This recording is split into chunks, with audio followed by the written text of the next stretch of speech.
What's this one? We could teach him a airway song. Dakpena Yehovah Yehovah Efe Domenyo Yota. Dakpena Yehovah Yehovah Efe Domenyo Yota.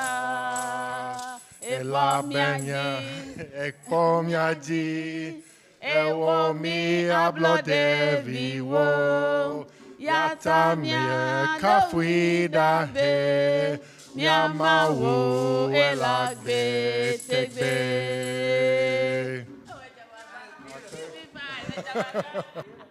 It's beautiful. Amazing, amazing. So good, so good. Thank you, Reverend Alice. Thank you, Reverend Josh. Glad to have you. How was lunch, everybody? It's good? Yes. Okay, great. Some of you have not migrated back, though. Some are still in there, I think. All right, we got them in here, I think. Belinda. Anyone else? I see Belinda.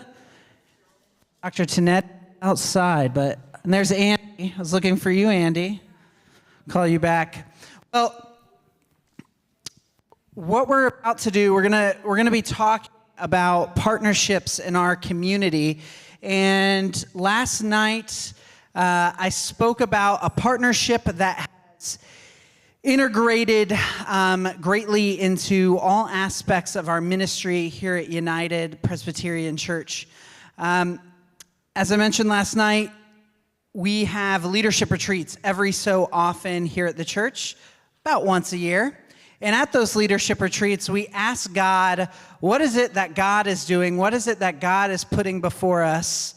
What is it that we see, we hear, we smell, that we can taste that God is doing? And I mentioned that one time we said, oh, God is telling us to build gardens and eat what they produce. So we built gardens.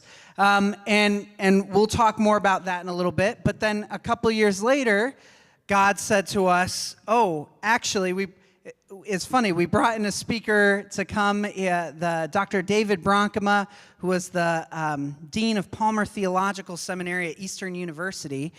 He came and he was talking to us about sustainable neighborhood ministry, all these things. And then all of a sudden, he said, what we really need to be talking about is not all of this. We just really need to talk about, are we serving our neighbor?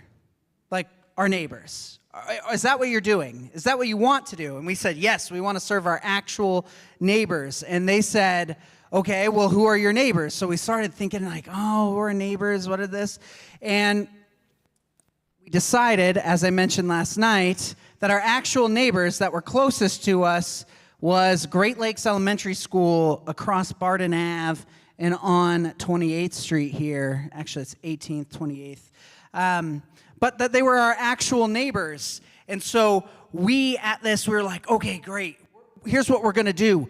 You know what? We know kids are hungry sometimes. We're gonna come to them with this plan about feeding kids school lunches. We're going to support a fund to feed kids school lunches. So we sat down, our elders, we came up with a plan. We got emails. We sent emails. We said, we'd love to have a sit-down conversation. We want to partner in ministry together. We want to partner to care for the kids of this community. And we sat down with Terry Bronson and at that time, Ryan Haroldson. Ryan was the principal then. And some elders from the church and myself, we said, here's this plan we have. And they said, we don't actually need that. And we felt a little silly at first, but it was a great learning moment that maybe we should just ask our partners, ask our neighbors, what is it that you need? What is it that you need help with? And so they said, well, our teachers and our staff could always feel more appreciated. And we said, okay, so we'll have a luncheon. Give us everyone, from your custodians to your counselors to everyone. We're going to feed them. And we are about to do that in like a week and a half or something like that. We're going to be feeding all of the staff. That's going to happen. And then that's all we knew that we could do to partner at that time. Well, fast forward, we got to the lunch and that we were feeding all these staff. And one of the staff there said, were you really serious about helping us out in ways we need? And we were like, yeah, we are really serious about it. They're like, boy, do we have an opportunity for you. So I'll turn it over to the Great Lakes Elementary staff / School District of Superior staff, because Shelly has converted and whatever. Anyway, but yeah. They're off the hook. Okay, it's just Dave. Thank you. I'll do the speaking. Hello, everyone. I'm Dave Jensen, new principal over at Great Lakes Elementary School. I stepped into this position January of this year, mid-year for the school year. Ryan Haroldson, he was needed at the high school, and I was approached and asked if I could come over to Great Lakes. And prior to that, I've heard so many things amazing about Great Lakes. It was a pretty easy decision for me to come on over. While I came over, getting up to speed on everything, I learned about this amazing partnership between Great Lakes and the Presbyterian Church here. I jotted down just a few notes that I could think of that I learned that has been in place and established over the years. And it's my hope and my goal to keep this all going, because it's really, really great what he's doing for the neighbors, and just the church community is doing for our neighbors, being the school over there.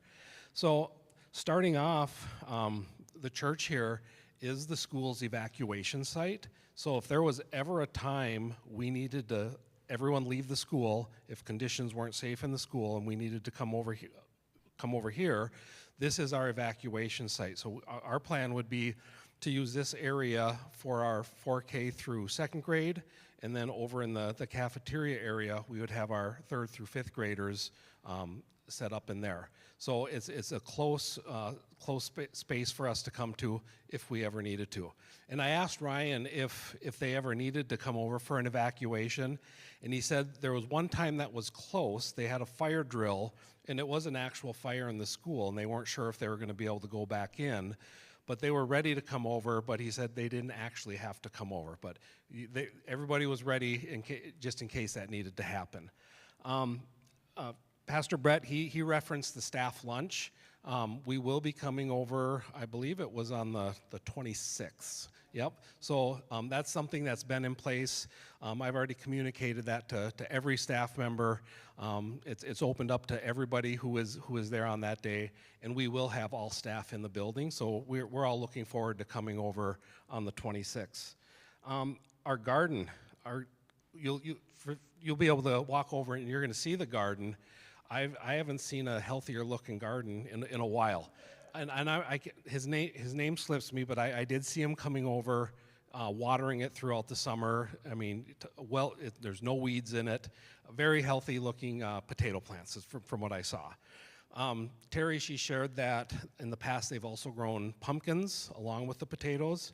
And this fall, when they're harvested, I'm assuming Terry will help out again, but she'll take a group of students with the gentleman who has helped with the garden.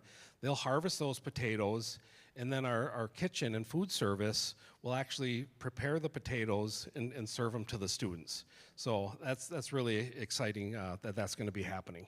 I'm not sure if they're going to be mashed, fried, baked. I'm not sure what style they'll be served, but it doesn't exist. Some of the other things that I learned quickly, school supplies have been brought over, different school supply drives, snack drives. Classroom teachers, everybody is always looking for the extra snacks to provide students who aren't able to come to school with the snack.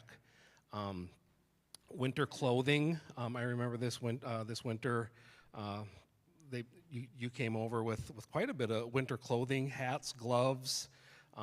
There's been a Bombas sock drive that's been done in the past. Meals for families. We had, towards the end of the year, a family approached me. They were experiencing some food insecurity and asked if I knew of any resources that could be available to help them out. I connected with the classroom teacher. She contacted Pastor Brett, and I want to say that same day they had meals ready to go for the family. They were frozen, already prepared. Gas cards were provided.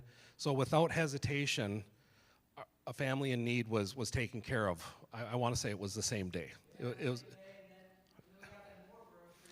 Yep, beyond that, yeah. So without hesitation, helping out our neighbors. Volunteer readers, we have a group of volunteer readers who come over, work with our students on a few times throughout the week. We have had a math club that's been in place, working on math skills. Pastor Brett and Laura, they've come over and done tutoring with, is it kindergarten? Yep. Sight words, letter sound, just focusing on those basic skills. So like I said, a lot of amazing things I learned quickly between the partnership between the church and the schools, and we're very grateful for it. And like I said at the beginning, it is my hope to keep this going. So, all right, thank you. Yeah, thank you, Dave. And yeah, Alice, that's good. And what's been really beautiful is we've been able to share Ghana with the school as well. When we came back, we went to the King's Bite factory while we were in Ghana, and we brought back King's Bite for all of the kids, and we got to show them where Ghana was on the map, let them try real cocoa. What? Oh yeah, chocolate. King's Bite is chocolate, for those that don't know. For perhaps the non-Ghanaians, King's Bite is chocolate. So real cocoa, the second largest cocoa producer in the world, Ghana. The best cocoa comes from Ghana. Yeah, that's right. None of this Ivory Coast stuff. No, but we've been able to share that, and then even beyond that, starting pen pals with students and getting that, and then sharing teachers. Teachers from the Superior School District have now gone over to Ghana, gotten to experience the hospitality and share teaching and things of that nature. So what we're going to do, because all this has integrated so many parts of our ministry, education, food insecurity, all kinds of things. We're gonna split up, and we're gonna have some interactive times where we're gonna share here. You're gonna hear about the gardens. You're gonna hear about the meals. You're gonna hear about all that good stuff.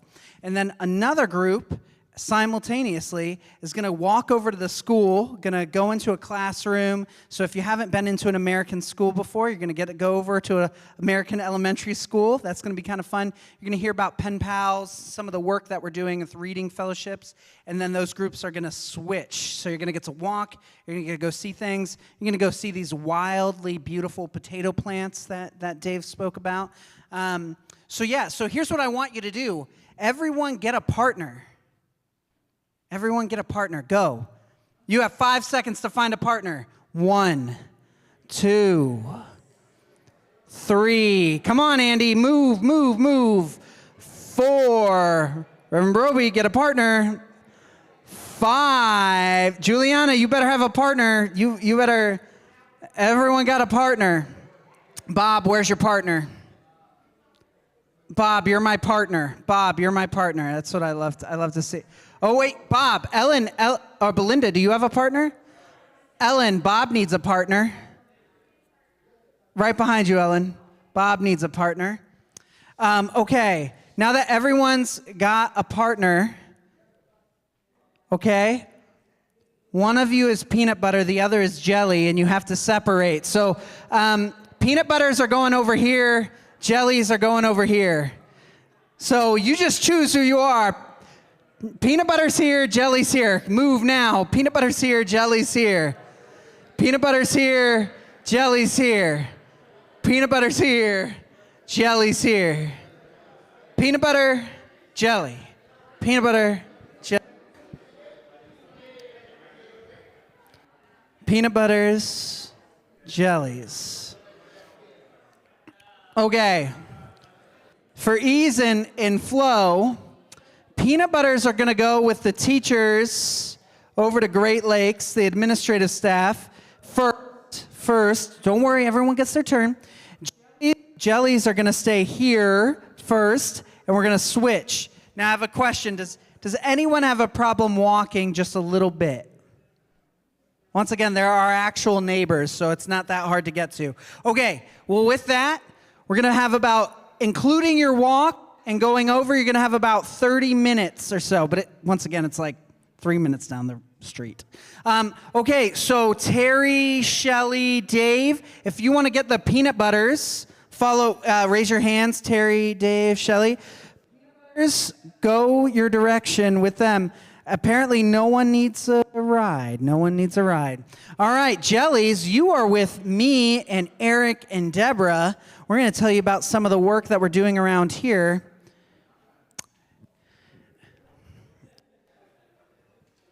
Very good. Godspeed to the peanut butters. Phil, I will call you when it's, do you have your cell phone? I will call you when it's time, so make sure your ringer is on. All right, the surprise is the jellies are just taking a nap. Just kidding. Jellies, I'd like to introduce you to Dr. Deborah Schlacks and Eric Schlacks, longtime Presbyterians, but not always from here, originally from Texas and Nevada, right? So Presbyterians from the American South have decided that they would love to experience negative 35 centigrade regularly. So Eric and Deborah are our garden liaisons. They're our garden committee folks that make up part of our mission committee. And they're going to talk about the experience of starting the garden. We're actually going to go out to the gardens. But before we do that, one of the things I want to talk to you about is that food insecurity in Superior. So Superior experiences this city experiences quite a bit of poverty. quite a bit of poverty. And a lot of families, when kids go home, they don't have food to eat. And not only that, but even many of the college students that go to the University of Wisconsin-Superior, where Ephraim teaches at, there are kids that will walk to campus, go to their class, come home, and there's nothing for them to eat. It's actually a very, very big problem for our community. I know a lot of communities experience food insecurity, but ours really, really struggles with that. And so this church has had a long, long history of providing meals. It used to be that one Sunday a month, every month, didn't matter if it was a special holiday in the U.S. or not, there would be people here making a meal, a hot meal, ready to go no matter what. And we still do those meals to this day. That has been important. Other churches have gotten involved in that so that every week there's at least one hot meal going out. On top of that, all of the churches have pooled their resources so that there would be gas cards, food available from food banks, and several other resources to make sure that people aren't going hungry and they have the things that they need. Each one of those churches in the ministerium has also taken a weekend to also provide meals. So every week there's a meal. And not only that, but another ministry has come up and said, all right, we're going to have a meal during the week every week. So these churches have every Sunday. Well, another group of people said, well, we want every Tuesday, Wednesday, and Thursday so that there's a hot meal all of those days too. So folks are trying to address it. One of the things that we really noticed is that a lot of the food that people were eating was not necessarily good food then. So unlike Ghana, you put a seed in the ground and it's going to grow, right? I mean, literally everything. The first time I ever ate a real mango was Ghana, and never had a fresh mango in my life. Here, not a lot of things grow. Not a lot of things grow. We have potatoes and carrots, onions, corn. Up it's a little hard.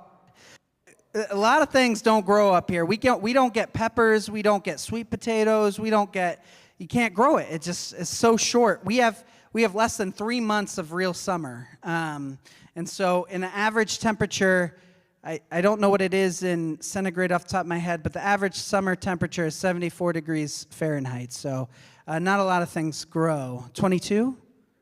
23 centigrade is the average summer high.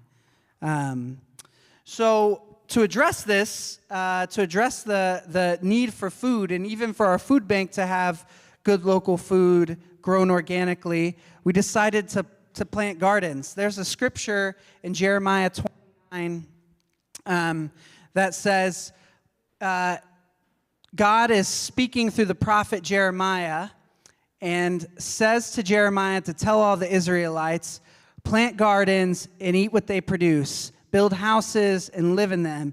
Give your sons and your daughters in marriage. Do not depart from that place, but live and multiply. Because it says, for in that city's welfare, Babylon, you will find your welfare. The Israelites will find their welfare.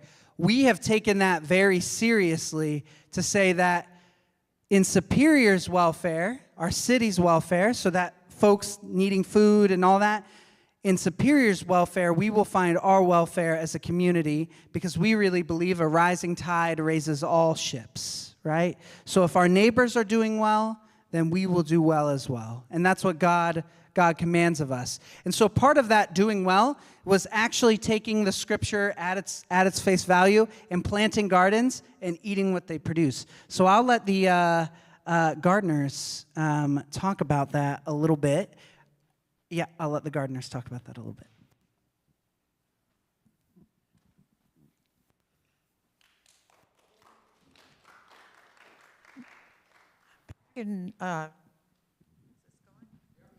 Back in 2021, I was on session and went to the leadership retreat that Brett spoke of. And at that retreat, we were asked to dream big about different kinds of projects that we might do in the community. And someone brought up a community garden. Well, I have a confession to make. I was not a gardener at all. I was well known, in fact, for killing plants. So as unlikely as it seemed, and I'm not an impulsive person either, I really am not, but I was impulsive for the first time in my life probably, and that sounded so cool to me, a community garden, that I popped up and said, oh, I'd like to do that. And then I thought, why did I say that? I can't. Yeah, I guess so, because I couldn't even garden. So anyway, I got started, and I pulled this guy, my husband, into it because he was on Building and Grounds and still is a Building and Grounds committee. And that's like, we needed somebody from Building and Grounds committee to be with us. So, and then Pastor Brett became a part of our planning group because he actually is a gardener. So it was helpful to have somebody around who knows one thing from another, the garden. But we got started then in 2022 with our community garden out here on the grounds of the church. It used to be that we had some big pots that were in different locations around the parking lot, but now we've moved them all together over here, and you'll see it when you go outside. We garden in those big pots, and we have a couple of raised beds also. And we did this all so we could make a little dent in this food insecurity problem in our community. And since we already had these community dinners going on, we decided, well, you know, that would be a good vehicle to distribute the produce that we raise. And so we use some of the crops, some of the vegetables in the community dinners, and the rest go to food shelves. So that's what we did for about the first, we've done it for 5 years now. This is the 5th year. We did that for a couple of years, and then we added something related to it, and that is we started gardening over at Great Lakes because we were told they had a nice big raised bed and nothing had been done with it for several years because the staff member who had attended it had left, and nobody was able to take that over. They were so so busy and increasingly busy because of staff cuts that no one had time to do it. So that's where we came in, and Eric has been kind of in charge of that part of the project, so I'll let him talk a little bit about that. Thank you. So the community garden at Great Lakes School is very interesting. As Brett already related the session, and Brett went over and they talked to the staff at Great Lakes, and they came back to our community garden committee and says, hey, why don't we do something at Great Lakes Elementary School? You can call the principal there and find out the details. So I contacted the principal, and he says, sure, yeah, we've got a garden. We'd love to do something with it, but we don't have the staff available to do that. So I said, well, we'd like to come over, take a look at the garden, and go ahead and garden it for you. And so we talked a little bit about, what the students are doing in that. And so what we came away with was that we'd have the opportunity to get the garden ready, and then to go ahead and plant, and then to maintain the garden throughout the summer. And when it came time to harvest in October, then the students would come out, the classes would come out, and they would do the harvesting. And so we found a couple of great gardeners to take it. And as it's already been stated, the garden had not been used for a number of years. So let me tell you, it was a lot of work to try to get the soil prepared in that, because it had just been overgrown. It had stones in it, so it was a lot of work. But we had the gardeners that were up to the task, and they did a great job. And so that first year, when it was finally time, I called the school, said, we want to go ahead and harvest. It's ready to go. And so they worked out a time when they could have the students come out and harvest it. And so they brought out just 4 or 5 students at first, and then later on they brought a full class out. And so the teachers were there as well, and the principal came out. And so we showed them kind of where the rows were. We had potatoes and onions that year, and the gardeners were so good. They had potatoes as big as a person's head, and they had onions almost as big. And so we had the students do it. And of course, the students were kind of excited. They weren't used to coming out to do stuff like that. And guess what? They got to play in the dirt. So that was probably the best part.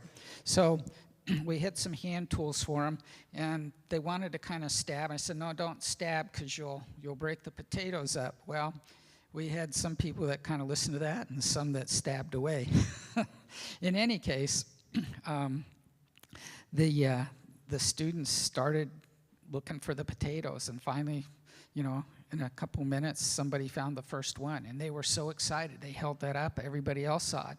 Then everybody got serious, and they got down on the ground, and they started working harder to find the potatoes. And one by one, they started finding them, and then they were getting excited. Oh, I've got 5 here. I have 3 over here. Oh, look at the size of this one. It was incredible. And they just got more and more passionate and more excited about it. And the teachers started coming over, looking in the ground, and then they were helping their students. And the next thing I knew, they're down on their knees in the dirt looking for potatoes with their students. I just thought that was incredible. There's a story that there was one boy who had only been at the school for about 2 weeks. And he was new to the area, and the story goes that he really hadn't said a word in school at all.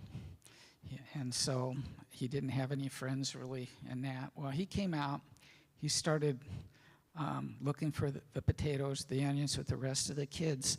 And he started looking, and he found a potato. And then he found a really big potato. He pulled it up, he held it up, look at this potato. And the teacher and the students all turned around, and they looked at him, and they said, he said something. That was the first time he'd uttered a word in 2 weeks. And so the teacher later told me that it was great that that kind of broke the ice for him. He developed friends in that. And she says, the only problem is that now I can't shut him up in class. So the community garden has been an amazing thing. As you heard the principal say, they use the produce from the garden to use in meals at the school. And it's just been a beautiful relationship. So I'll just add that the way we do this is we have different people in our congregation adopt a plot or a part of a raised bed or a part of the raised bed at the school to garden in, and then we select some crops that we think would be the most useful. Either at the school, we ask them what they want, and they mainly want potatoes. And we just select some over here that we can best use in the community dinners or that we can best give to the food shelves. So that's specifically the way it works. Thank you. It's not what Rick is sharing. I mean, this is kind of the miracle of the work that we're doing, and this is how I know God is at work, because that kid that they mentioned, his parents said, the teacher said, he does not speak in public. This is not something he does around people ever.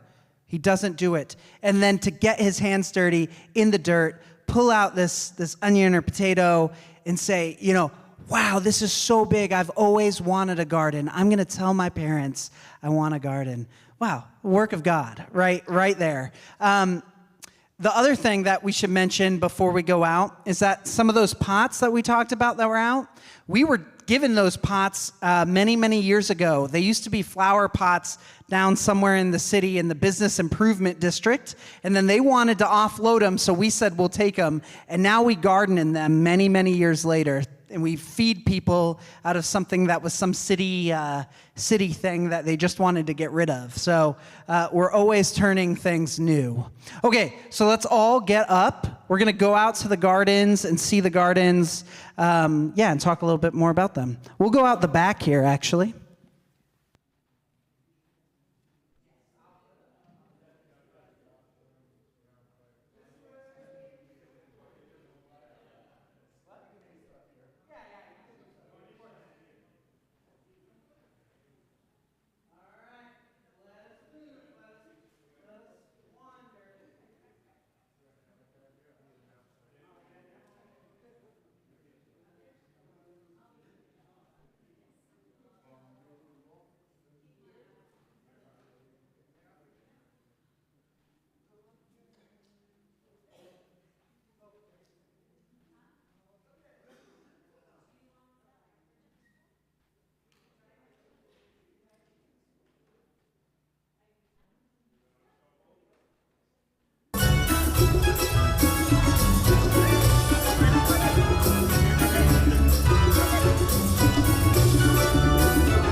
12:45-ish, if that works. It could be, sometimes moving people over takes a little bit of time, but yeah, expect us between that 12:45 and 1 for the brunch and tasting and all things, and folks will be so excited to know us at donuts and some meat and tea and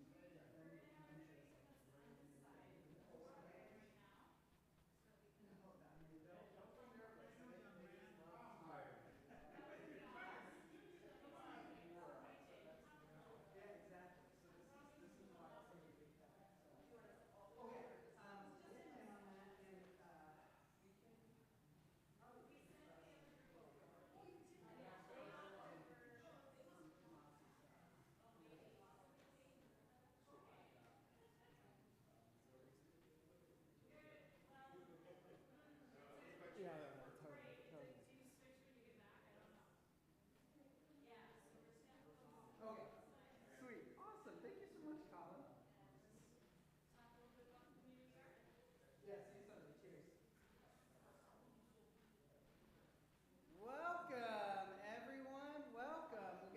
We'll get folks over and seated, and we'll do a little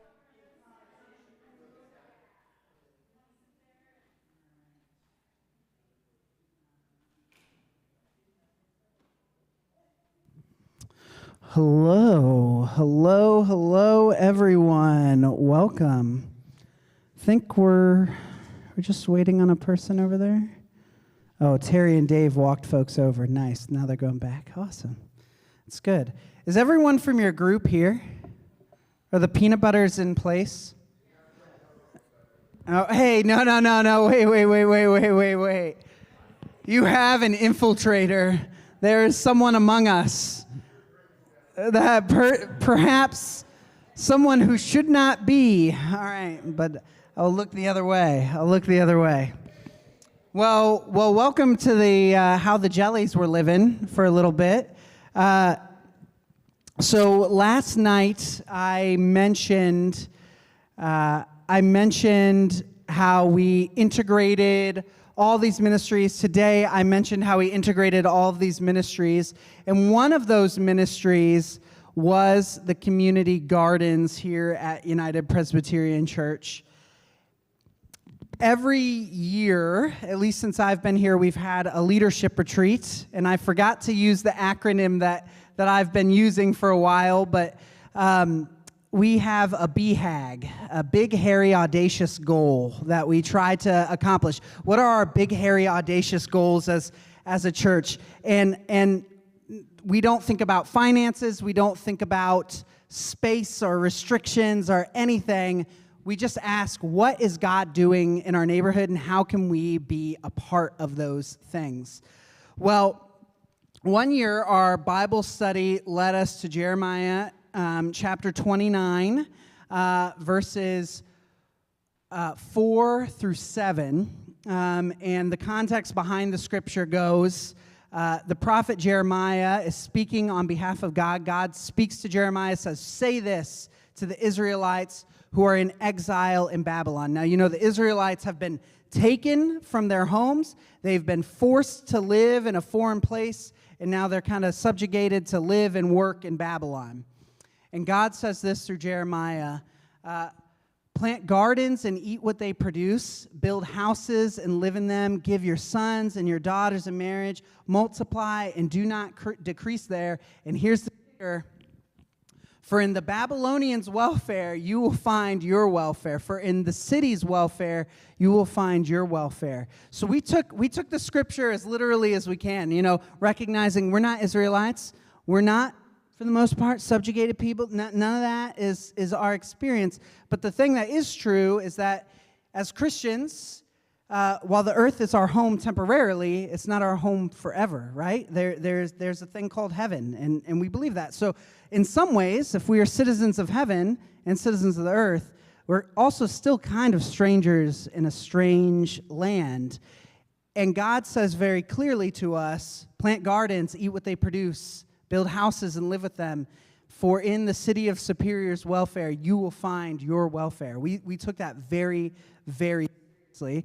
And so one of the big, hairy, audacious goals was, if we built gardens and eat what they actually produce, which, when you say it like that doesn't sound like such a big, hairy, audacious goal at all. But it ended up being a big, hairy, audacious goal because I mentioned earlier how we did the Hot Dish Initiative, and we were feeding up to 800 folks a month. And for our community of about 28,000 people, it's actually a pretty big portion when COVID was happening. This church, well before I was here, has a long history of supporting people who are dealing with food insecurity, sharing with their neighbors. So every single week of the year, once a month, every year, this is how it was for a long time, our church would take the third Sunday of the month. Didn't matter if it fell on Thanksgiving weekend, did not matter if it happened around Christmas and that day was Christmas. It did not matter what the day was. People would be here. They'd be serving meals. Well, I talked about how we've revived ministerium and got churches more engaged. There was a time, and it currently is happening now, where every single week of the month, there is a church serving a hot meal at least once a month, once during the week. And since then, a ministry has popped up, not really attached to churches, but they want to take Tuesdays, Wednesdays, and Thursdays. So we've got Sundays covered. So they've taken Tuesday, Wednesday, and Thursday every single week in the month to feed folks and share meals with their neighbors. And here's why that's important. Superior is not the most affluent place in the world. We struggle, and I mean really, really struggle with food insecurity in this town. There are kids that come home from their schools, and there is nothing. There is absolutely nothing for them. There are kids that go to the University of Wisconsin-Superior, where Ephraim is a professor at. They come home from their class, they walk, they commute from in town into class. They come home and there's nothing in the pantries. That is a very, very common occurrence. We support the food shelf actually at UWS. There's a major food shelf for the kids at the college. And you might be thinking, well, how are they in college? The University of Wisconsin-Superior prides itself on being a school that moves people out of poverty, how education can move people into new opportunities. And we're glad that we can just be a little bit a part of that at UWS. But that's not entirely the point, UWS and that stuff. But the fact that we noticed a need in the community, and we responded with, okay, folks are getting some food here and there, but that food is either processed or preserved or these things, so they're not getting good, real food. Unlike Ghana, and for those of you that have been to Ghana or live in Ghana, you put a seed in the ground, it grows, right? The first time I ever had a real mango, a fresh mango from a tree, is in Ghana. Oh, so good, so good. I didn't even know you could just eat the flesh of a mango. They peel them here, but I didn't know. So I just saw someone bite in and said, okay, there I go, biting in. It's incredible, but that's not true here. It's really hard to grow things here.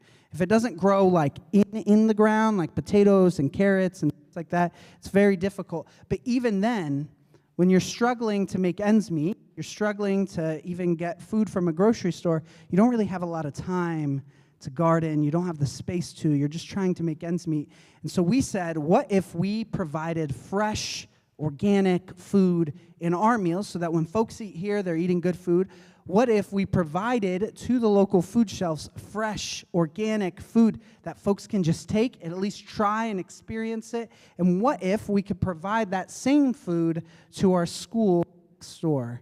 And so there, the gardens came to be. So I'd like to introduce Dr. Deborah Schlacks and Eric Schlacks, her husband, to share. They are the masterminds when it comes to gardening here at UPC, but it wasn't always that way. So I'll let them share more about that.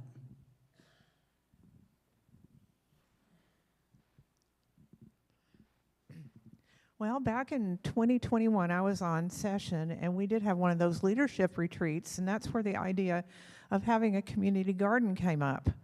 And I am not ever impulsive normally, but I was impulsive for a moment, and despite the fact that I am known for killing plants instead of growing them, I found myself raising my hand and saying, I'd like to be a part of that.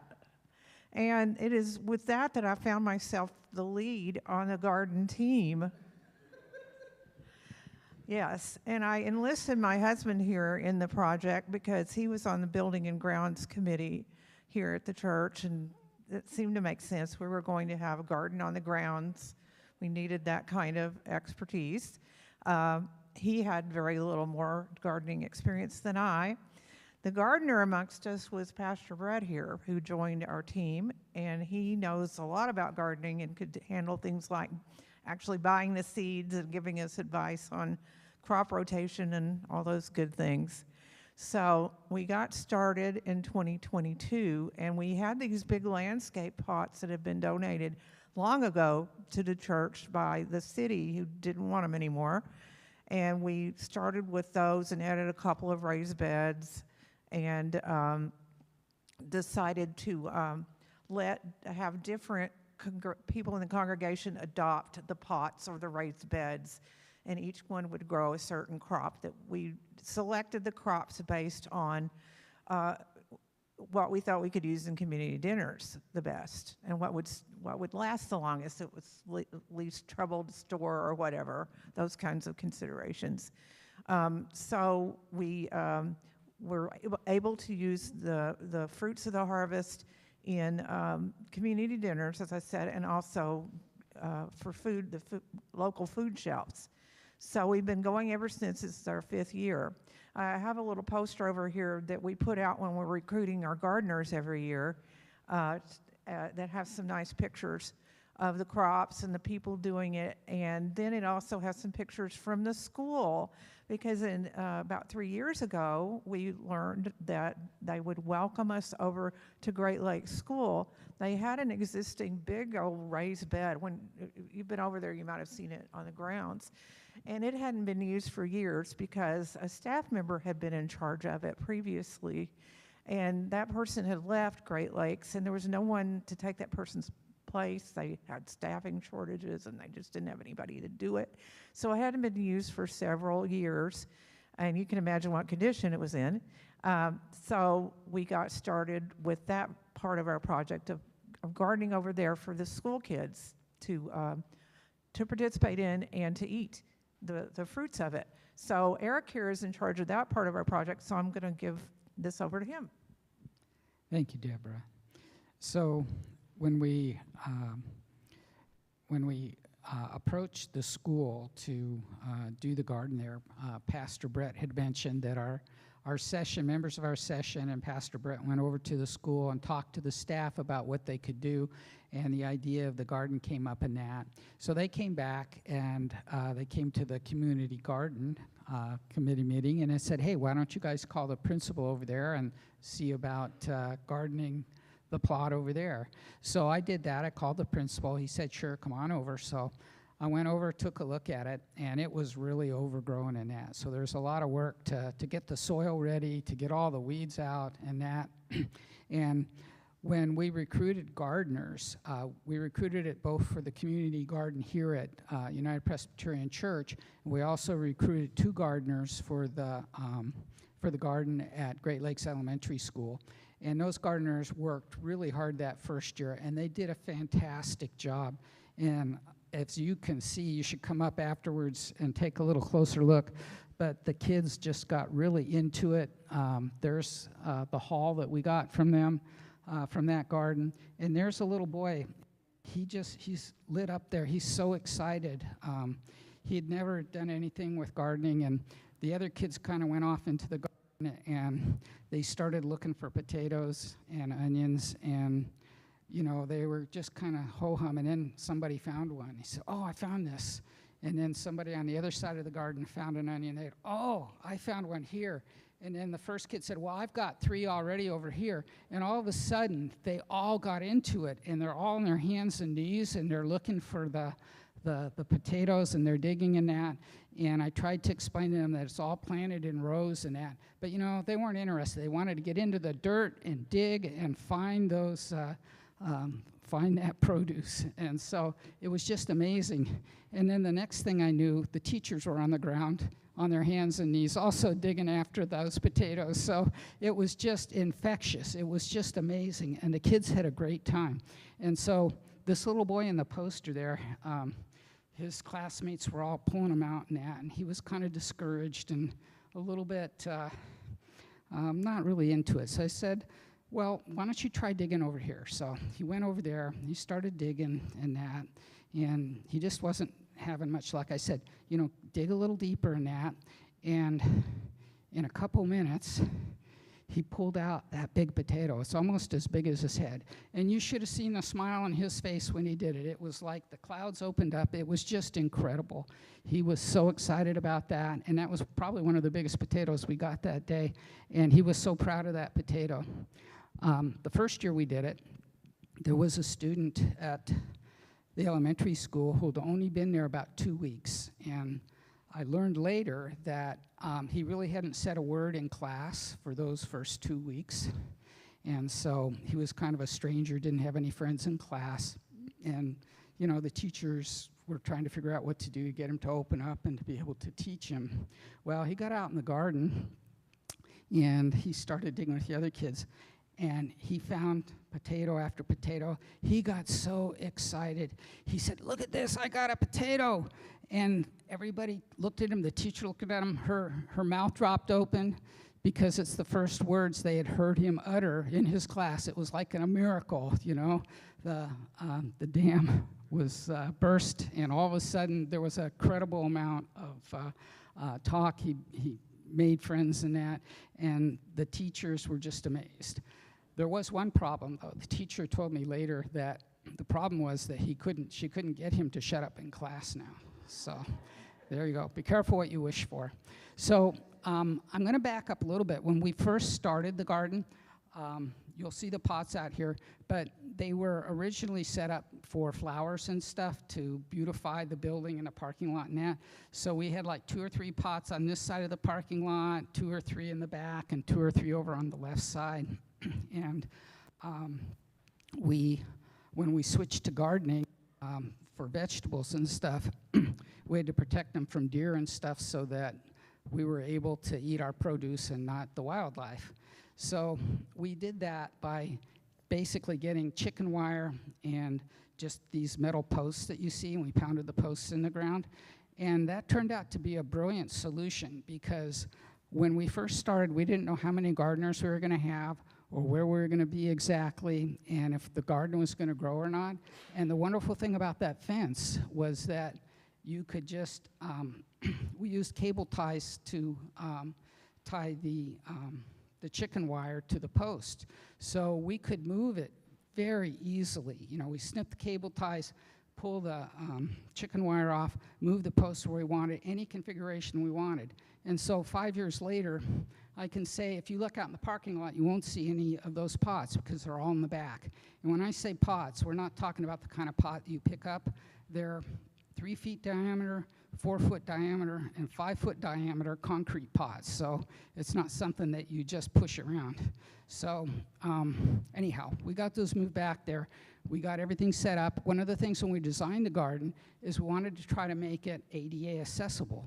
So if someone was in a wheelchair, they'd be able to get into the garden and they'd be able to wheel around and be able to take one of the pots over and to garden it. So when you go out there and look, kind of keep that in mind. There are things you might want to consider when you design that so that everyone can have access to it. Is there anything else I should say? I think that's about it. You've probably heard enough. Let's go out to the garden, but do take a look at that. And if you don't have the garden set up, one thing that's great is to have that flexibility to change the configuration. We have 2 raised beds. We started with 1 raised bed, so you can see how it grew. We moved the pots back there, it got bigger, and then we put a second raised bed. So we've had at least 3 times where we've changed the fence configuration. The fence that's there now, we just put in last fall. So that's new. We still have to put a gate up, and then it'll be done. Yeah. Thank you, Eric. And another thing, we didn't mention this to the first group, but I think it's worth saying. We get donations of almost all of our goods, actually from the state of Maine. And we get grants from the state of Maine as well. We're big grant writing congregation. The state of Maine, it's something that's in the state of Maine. It's not exactly from the state of Maine. There's this organization in Maine called seedmoney.org, and they give grants to nonprofits. You raise money through their platform, and then, they rank how much money different projects have raised, and then they give a grant. And we've gotten a $200 grant. Each year we've raised money through them, and this is the 5th year. So $200 on top of whatever we've raised. They give us all the money we raise through them, and then some kind of grant, and it's been $200 for us each time. Seedmoney.org, SEEDMONEY.org. No, they do not. No, they do not charge. You get every cent that you raised, plus whatever grant. And so that's seedmoney.org. Literally how you'd think of it. And the other place that we go is Coast of Maine products. Yeah. Ironically, I don't know what it is about Maine, but we love Maine. There's a company that packages dirt, garden soil, and all that will donate 10 bags of soil to nonprofit gardens. So we've gotten 10 bags of Coast of Maine soil for about the last 3 years. We didn't know about it the first couple of years. Yeah. And then we partner with other local garden companies that will come in and speak to our folks about gardening, and sometimes they'll often donate. But what you need to do now is you need to get up, because we're going to go out to the gardens, and you're going to taste some of the fruits of our labors.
snacks are available in the auditorium.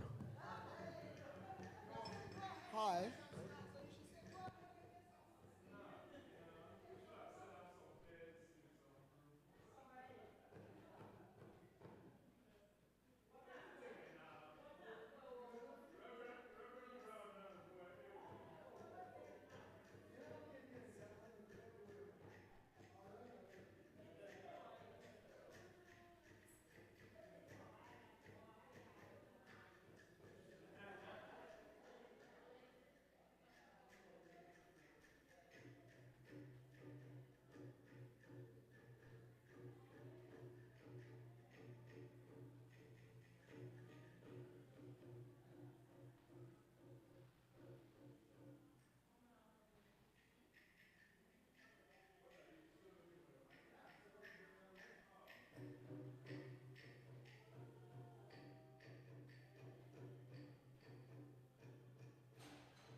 Hello.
Okay, while we wait up for the others to come in, we're going to do a quick presentation of our region. We just want to show you a little bit of some pictures of this region, this beautiful region of United States.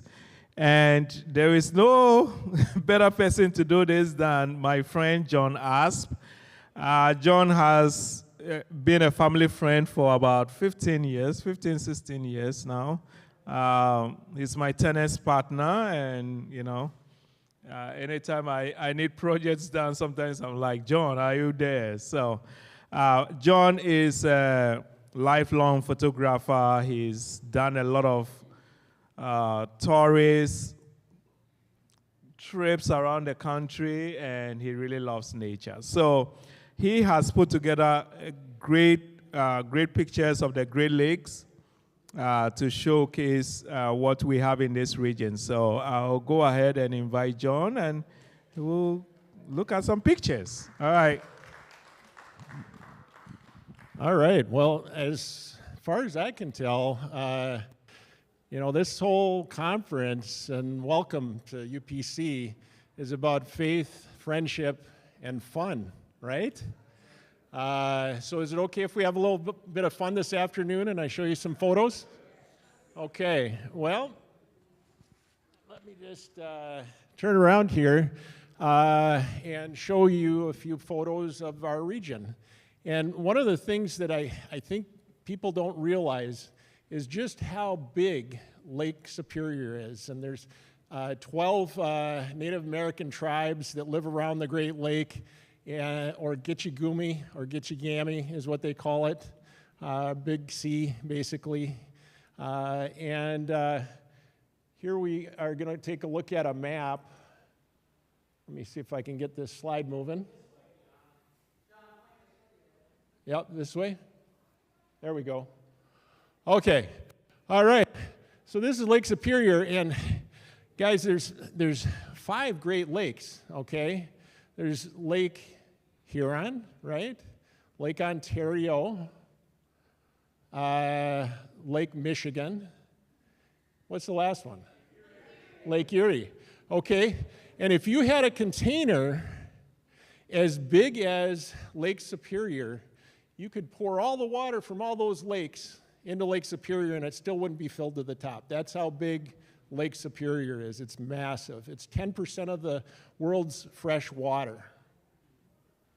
And there's 3 states that border our Lake Superior area. That's Michigan and Wisconsin, right?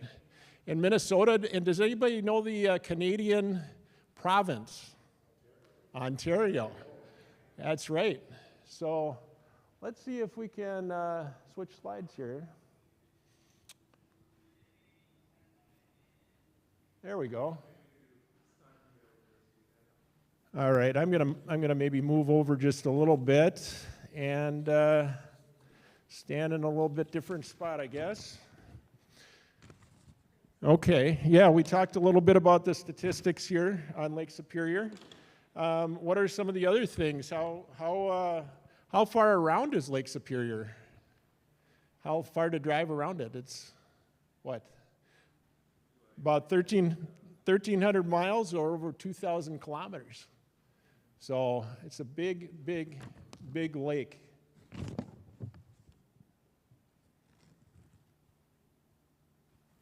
Yeah.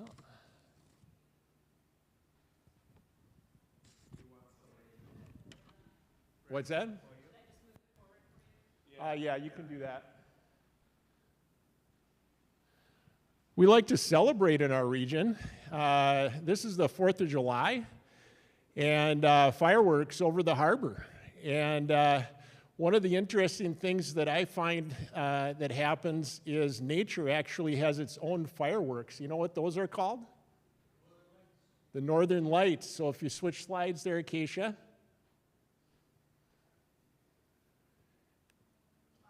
Isn't that amazing? I took that with a regular lens. Now, a camera actually picks up more color than your eye can see sometimes, so the colors may be a little bit more vivid. But there are times when you can see all the colors with the naked eye in the sky. So yeah, pretty amazing. And if you switch slides, we'll talk a little bit about Amnicon State Park, okay? Amnicon State Park, I think you're going to be going there on Saturday maybe. But if you're not, I can show you some pictures, okay? And you can take a look. This is the falls, the main falls on the Amnicon River. And during the springtime when the fish are spawning, I've actually seen trout that are jumping up that waterfall and going up to spawn. And I've taken my kids fishing below the falls here, and I think they just about were gonna jump up to the moon when I caught a big muskie right at the base of the falls. You can switch slides there. Here's another shot just above the main falls. Very pretty area. You can see there's a footbridge there. And all this land was donated. So there was a donation made by a family, local family, in order to construct this park. And then it was donated to the state of Wisconsin, and now it's part of the state park system. Okay. All right, now we're talking about Wisconsin Point, one of my favorite places to be in our region. And I think you guys, Ephraim, are you going to go there? Okay. All right. And this is sunrise on Wisconsin Point.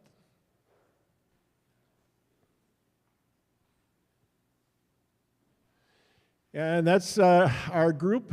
We actually have a worship service, a UPC Easter sunrise service for the last 7 years. Where's Brett? I think it's been about 7 years that we've been doing the Easter sunrise. And that's my son, Carl, that's taking the picture in the foreground there. And he's also a gardener. He's helped in high school with the gardens that you got to tour here at UPC. And this is my family at the beach. A day at the beach is a lot of fun. The beach continues on the Minnesota side. It's 3 miles of beach and coastline on the Wisconsin side, and then 7 miles on the Minnesota side. It's the largest freshwater sandbar in the world. So, and this is Arlo. Anybody know who Arlo is? That's my dog. She likes Wisconsin Point as well. She likes to go for walks and likes to run with her tongue hanging out. So, and here's some of the seagrass. They've been really working hard, and I think you'll notice it. You're going to take some boardwalks tonight or this afternoon when you go over there, and they're trying to protect the erosion, and the boardwalks have allowed some of the seagrass to come back quite a bit and stop the erosion along the beach and tree line.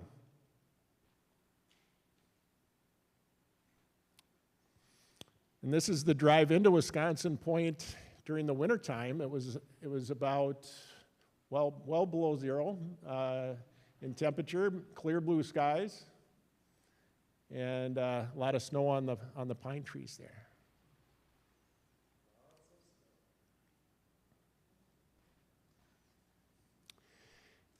And when I first moved to Duluth and Superior area, Lake Superior froze completely solid for only the second time in the century. So like in 100 years, it had only one other time frozen. And the ice didn't go off the lake. Anybody guess how late the ice was that year? June 17th was when the ice went out. So, and this is actually from this year. The ice piled up on Wisconsin Point because of the wind. The wind came and broke up the ice and piled it into big piles. And yeah, just wanted to have you guys see what it looks like during different times of the year. And this is part of our winters up here. And I thought I'd end with a poem that I wrote, and it was published here in August by the Wisconsin Fellowship of Poets. If I have time, Acacia, do I have time to do that? Okay. This might put you in the mood a little bit, even though it's a winter poem. It's about Wisconsin Point, and I thought I'd read it to you today. Consider solitude in early morning winter air. Sun, wind, water, and waves lapping shoreline. Nature's rhythm along the shores of the Great Lake. Chunks of snow, ice, and sand churn and mix underfoot. A narrow path through tall grass and dune and scented pine. Then boardwalk planks creak and protest. Memories of beach blankets, hammocks, frisbees, lawn chairs, and laughter now put away. The calendar in the Great Lake moving past solstice into the new year. Ice shelves growing between sand and water. Ships floating above distant fog appear. Gulls flying silently in cold blue sky. Mist geysers on water's surface extend upward, rising into twisted columns. Charred driftwood from a summer campfire frozen in place. Arlo ranges over sand dunes, exploring sights, sounds, and smells. Instincts directing her towards cover in search of game. Sun radiates warmth, cutting through fog and cold. Dune grass swaying in soft breezes. Ice growlers rocking back and forth in shallow water. Locks closed, sailboats and lakers resting. Sunshine promising longer days, winter nights promising colder temperatures. Cherish solitude in early morning winter air, sun, wind, water, and waves lapping shoreline. Nature's rhythm along the shores of the Great Lake. All right, well, thank you. Now you know a little bit more about the Great Lakes, and this evening, as you know, we are going to go to Wisconsin Point to have worship at the point. So, Keisha, are you ready? All right. All right, I am going to take off my coordinator hat and put on a facilitator hat for right now. We're going to have kind of more of a workshop style to talk about how are we engaging youth in the Ghana Mission Network. How can we engage youth more fully in our churches? And so I want to invite all of you to come up to tables so that we can just have some time together to be thinking through what it means to engage youth. So make your way forward.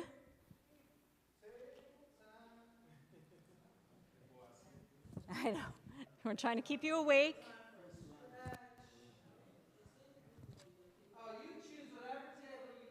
Any table you'd like. We are going to get up and move around again. So I need you all at the table.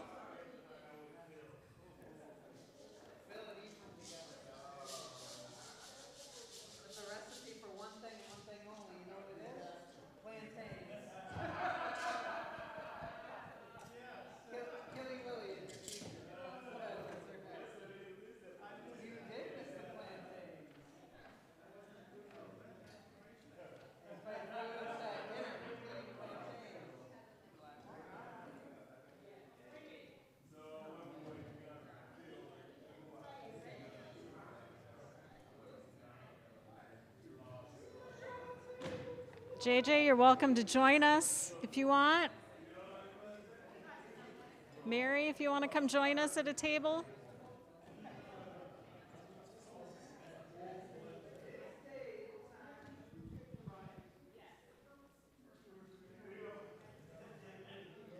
All right.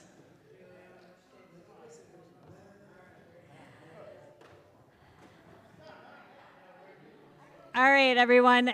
We're gonna get started with thinking a little bit about there's a few different things I want us to think about today. One, in my day job, if you will, I work as a consultant in international development education. And so I've worked a lot with the MasterCard Foundation and their youth vocational training programs and USAID and some of their civil service organization engagement work, and as well as with a number of NGOs who are looking at how do we create greater opportunities for our youth. And one of the things that fairly consistently comes up is that we miss out on a couple of gaps that are there in this process of thinking about how do we work with, how do we help youth. And so one of those is that we don't all have the same idea about who a youth is. And we're not always thinking the same way about what youthhood means or looks like. And the other one is that a lot of times we sit in spaces like this to talk about how do we engage youth without always getting youth at the table. So we're going to talk today too about how do we engage and get youth at the table. So our plan for today, for this next hour, is we're going to think together about who our youth are, and then we're going to identify some church and partnership hopes for youth engagement.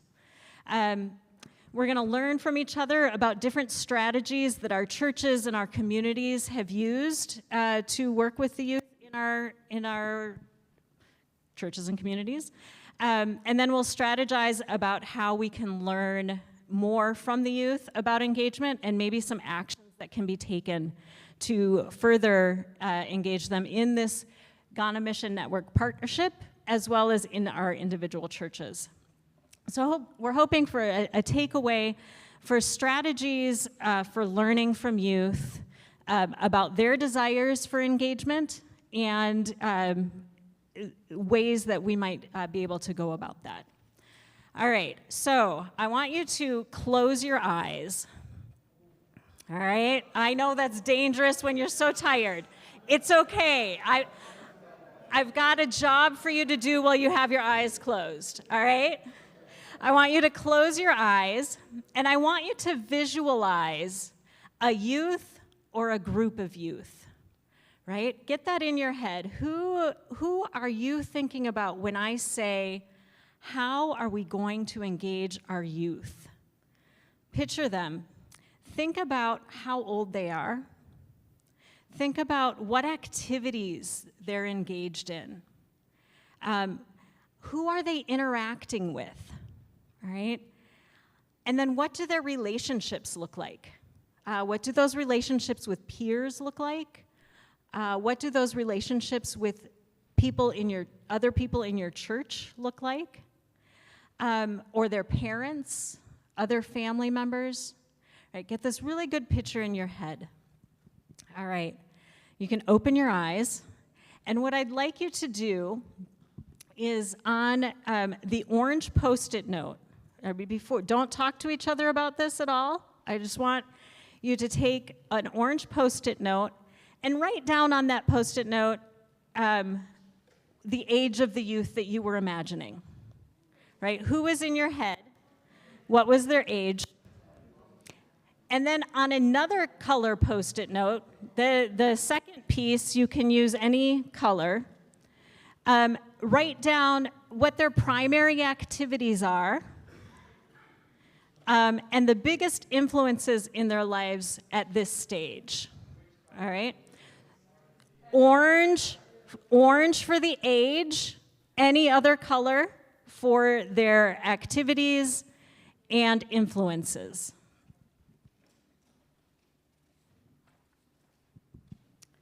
Okay, when you have that done, I'm going to invite you to go up to the wall over on this side. So I'm making you move again. We're going to keep you awake. And I want you to take your orange sticky note, and you'll see a timeline over there. And I have the ages 0 to 30 on that timeline. And I want to have you put that orange sticky note above the timeline of how old the youth that you're thinking about are. And then I want the activities and their influences below that timeline. All right?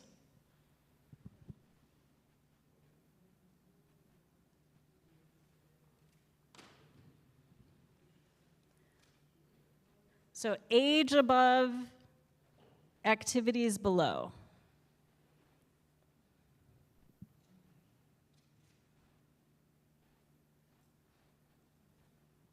And it can be approximate, it's not an exact science.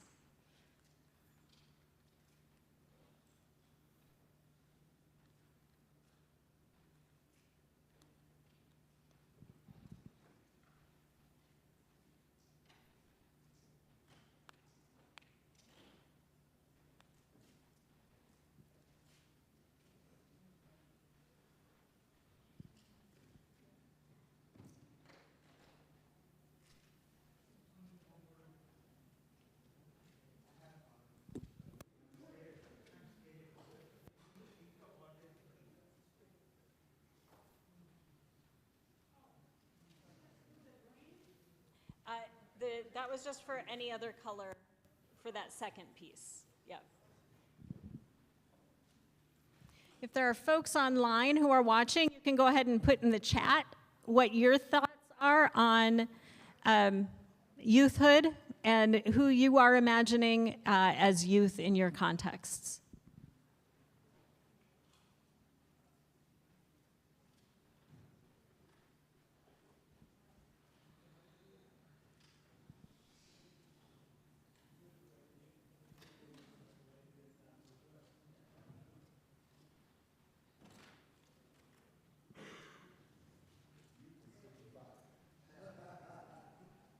Depends where you're at, right? I did cut it off before then, but you're welcome to add on.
Eric.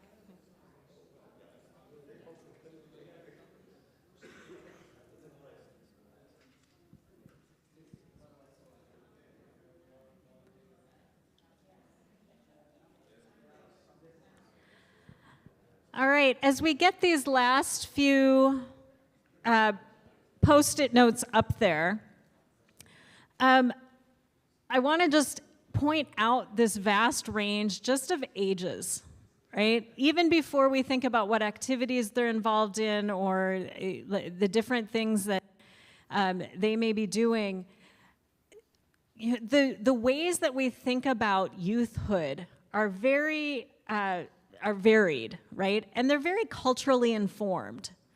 And so one of the things to think about in this partnership before we even can get to how do we engage with youth is to think, okay, are we even talking about the same people, right? Are we talking about the same age ranges?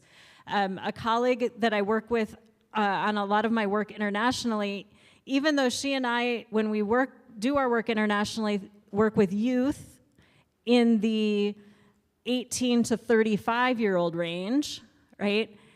Her immediate thought because we were doing this church presentation was, okay, well, what about like VBS and Sunday school? I was like, no, well, maybe, right? Some people are thinking about the middle school age or younger when we say youth. But even here, I think the youngest one we have on here is 13, so 13 to 18 years old, or 13 to 20. A lot of 14, 15, 16, and then on this end, we've got all the way up to 30 that people wrote down, right? So 18 to 30, 25. So that's the first step in our conversation is to think about, okay, when we want to talk about this, when we want to think about this, how are we going to navigate who we're actually thinking about? There isn't a right or wrong answer, right? And it's not that we want to leave one group out, right? If a church has a real concern about a certain age group and another church is really interested in another age group, you don't want to leave one of those out, but you need to make sure you're not talking this way, right? When you're thinking about opportunities. So on this end, you see that you've got students in high school, they've got their sports, activities, things that they're doing, dancing, dressing up, some peer pressure that they're facing. In the middle years, we're talking about resource development, advocacy. What are some of the activities and influences around social media, church meetings, things like that. And then over here, you get a little bit more on the working side, right? Are they finding employment? And so this is the first place that I want to start with our conversation.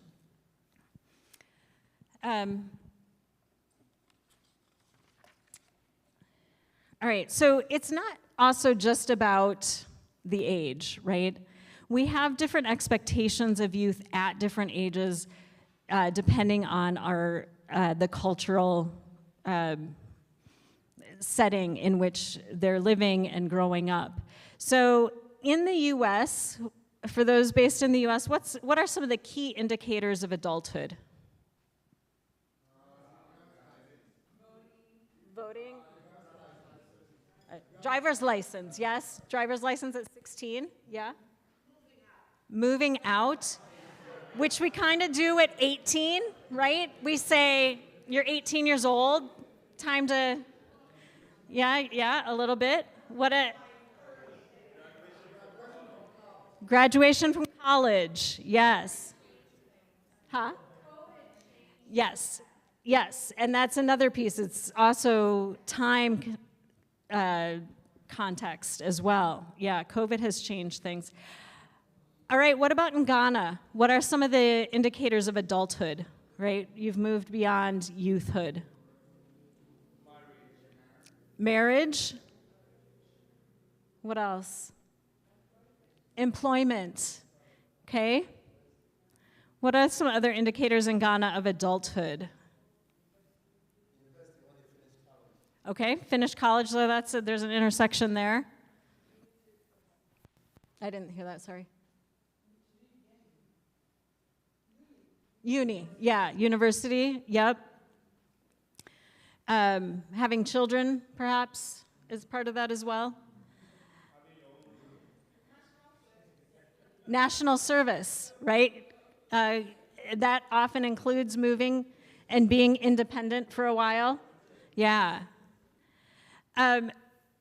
We also have the Ghana churches in the U.S., and so what about for Ghanaian Americans?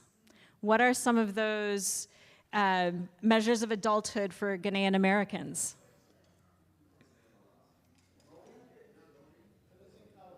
Finishing college, definitely, yep. I didn't hear over there again. Voting? Voting, yeah. Yes. So kind of that overlap with the American, but also then some of the Ghanaian expectations as well, right? There's a little bit of a, what? When they can't stand their parents, they have reached adulthood, right? Okay, yes.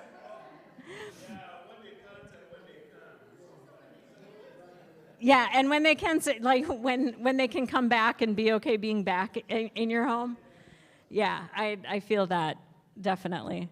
All right, so, and we also talked about, like, there's some differences generationally, right? COVID changed some things, definitely some different expectations from when many of us were younger to the expectations that are on youth now.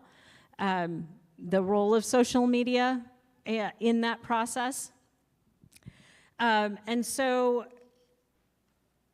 yeah, I just want you to have this in your mind as we do some talking and thinking about the next, right, the next steps. How do you get from here to action? So, what I'd like to do, I was going to split you up a little bit differently, but I think we're good in our current groups. But 8 at a table is a lot for some of these conversations. So I'm going to actually encourage you to get into groups of 4 at your table so that everybody gets a chance to talk and to be heard. And I want you to just share at your table or in your group of 4 who the youth you were thinking about are. Who are the youth in your context? And then think about the ways that they're already connected with your church. Are you imagining, when you did your imagination, were you thinking about youth who were at your church already, or were you thinking about people in the community who you would like to bring into the church and into these partnerships, or thinking about ways that they're already engaged and connected? But how might those engagements already be taking place? Is it through Bible studies, Sunday meetings, VBS? Is it a softball team that you're on? So take the next, lost my phone. Yeah, take the next 6 or 7 minutes and talk through, in your group of 4, those 2 questions.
Okay, I'm going to give you one more minute to wrap up this part of the conversation.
All right, I'm going to draw your attention back here.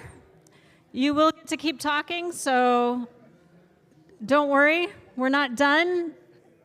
But I would love to hear back from you on just a few of the ways that you're seeing youth already involved in your church. Does anybody have I just want to hear a few things. Go ahead and shout them out. What are youth already doing in your church?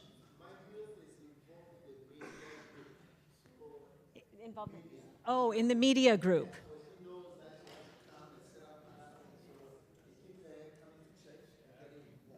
Excellent. Yeah, so having the youth involved with a media group, it keeps them involved. It probably taps into a talent that some of us older folks don't have. Yeah, excellent. Anybody else? Yeah. Just some of the ways that your youth are already involved. Yep. So when you take Ghana, for instance, the General Assembly have,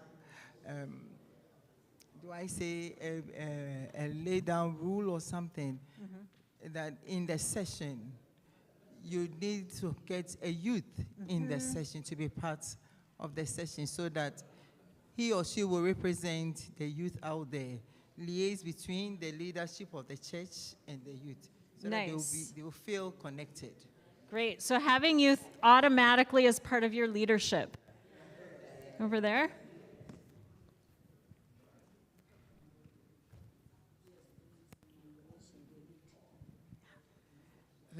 They come to eat and play with other members of the church. They play volleyball, they go swimming, they go water skiing. They have a great time.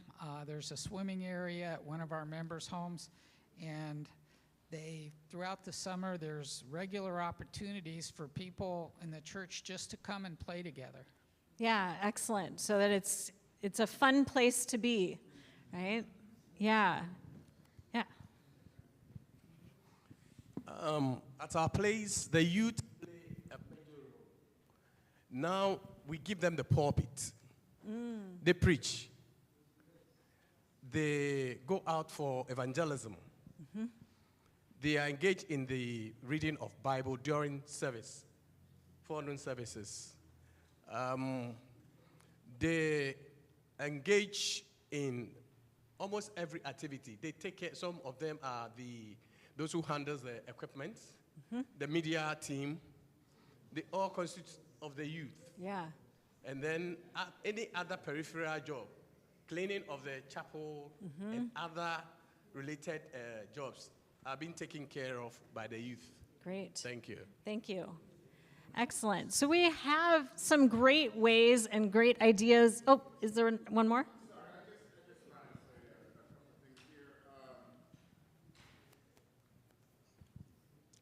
I think dealing with youth, it depends on what environment you're in. Let me give you an example. Now, I'm sitting at the table with 5 Ghanaians, And the youth and their congregation and their church and their community is a total different youth than the youth in America. Yeah, absolutely. Right. So my previous job, before I retired, I was a senior employment specialist, and I dealt with youth. My sticker's up there, 16 to 24, right? And I think one of the things you have to do is invest in them and build a great rapport with the youth, build a great rapport where you really unequivocally 100% have their attention and about their career and about how they're going to become successful. Once we do that, and my job gave them a stipend. So a lot of the youth I was working with depended on government grants. They got a weekly stipend. They came to class faithfully because they wanted that weekly stipend.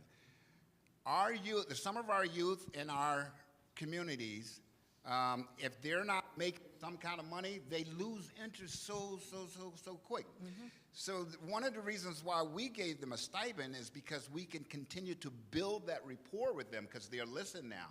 And we've had some very, very successful youth out of that. Now, once you establish that, I think you could talk to them about going to Westminster. Yeah. And hanging out with me and Pastor, right, Pastor? Right? Yes. Yeah. I mean, to be honest with you, and Pastor understood the seriousness of that because Pastor has brought youth to my job for jobs and stuff like that. So they just, because of the Jordans out here and everything, they want the sneakers, they want nice clothes. There's so much peer pressure in our schools. The dropout rate is high because kids are pressured to wear the Jordans. So their mindset is completely, let me make some money before you can even talk to me, before I even respond to you. Yeah. Great. Thank you. Really quick, because we're going to move on to the next I think conversation. We engage the youth in the leadership role of the church. That's they attend presbyters meeting or elders meeting. It's been made constitutional. But then the role they play there is that they are in attendance. They don't have voting rights. They are just there to study the way things are done. So it's an introductory role. So it's constitutional. It's become constitutional. How old do they have to be to have rights? When their term of office is the president of the youth who is really appointed to be in the session. But they don't. So when your term of service ends, that's the end. Then the next president who comes will take up. But that seat is not voting. So at Westminster, we do have youth members of the session. I mean, right now there is a youth member, and prior to him there was another youth member, but they're fully ordained and voting members of our session. And we have I could talk all day about our youth corps, but we have a terrific program at Westminster that is about 1/3 kids from the church and 2/3 kids from the community. And that program is especially around, I received a grant now 3 years ago around civic engagement and community, building community across groups in neighborhoods that don't connect in Albany. And so that group has a mission that's core to Westminster, but they're very engaged with it, and it's around building community.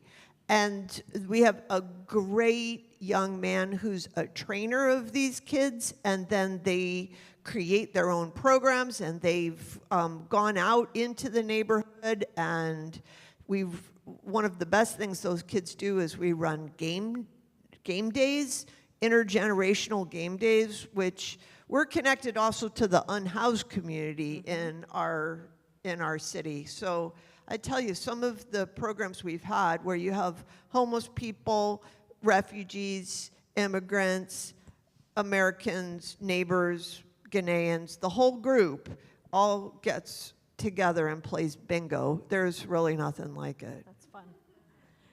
Great. Thank you. All right. I'm going to have us turn now to thinking a little bit about, so we've talked about kind of what is happening within our churches. I want us to think a little bit about what our hopes are for engaging youth in the church and in this Ghana Mission Network partnership. So at your or in your groups of 4, I've got 2 tasks at the moment. One is sharing what your hopes are for engaging youth in the church. And then your table work is really to brainstorm some activities on how you can achieve some of those hopes, or how you can get more youth engaged in partnerships. All right? As you brainstorm, I'm going to pull up we're going to write it on the white sheet here so that we can all see. And so you've got 5 minutes, 6 minutes again to keep brainstorming a little bit, share those hopes, and brainstorm some activities.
Okay, I'm going to ask you to start sending a representative up to start writing a few things down.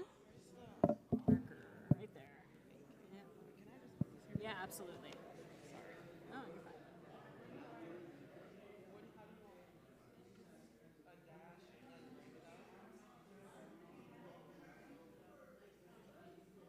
It doesn't need to be super detailed. What are your ideas?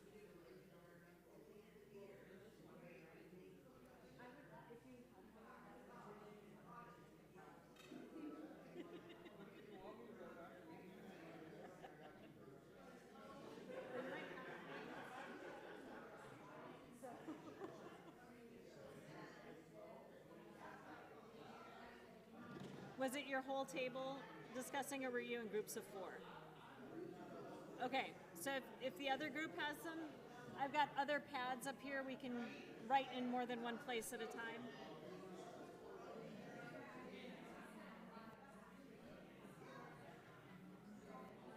So you can also write on these pads back here. So that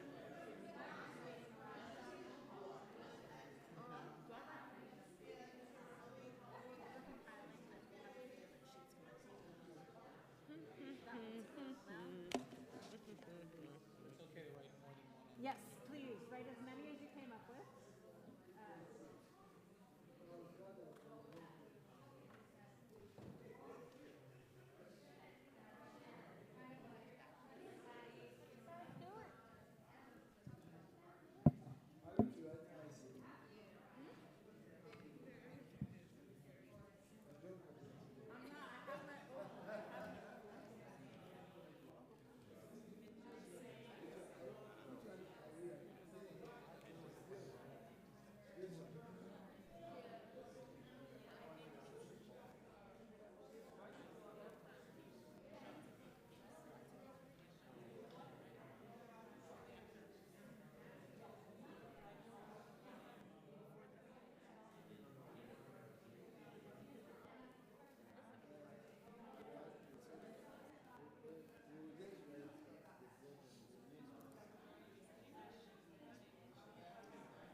Okay.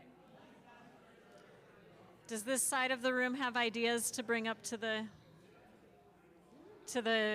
papers?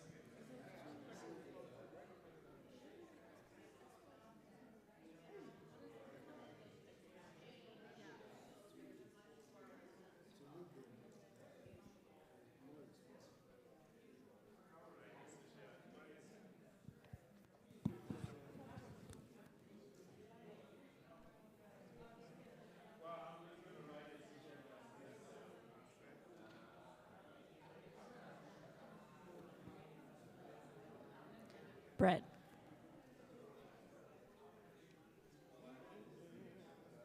Brett. Brentwood. Can you put 2 on each table, or 2 for each group? So 4 at a table. Each group of 4 should get 2. Do you guys have anything to write up on the? Okay.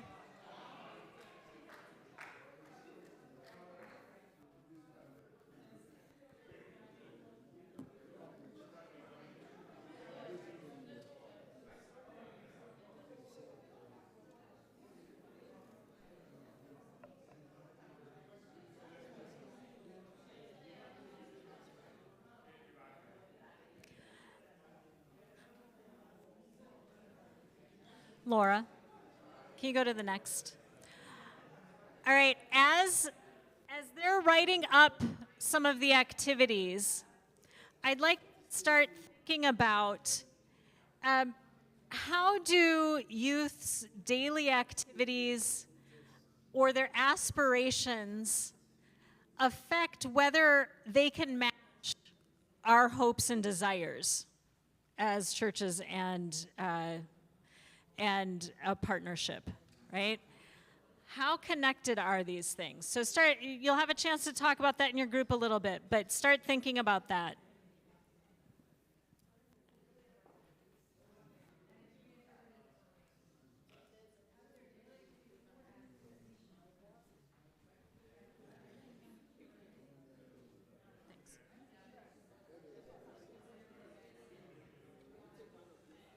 Here, you can do it right here. Just write it up here. You don't need a separate sheet. It can all go on one.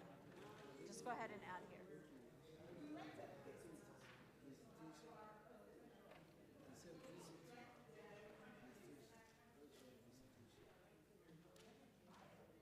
Do they need a pen?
All right.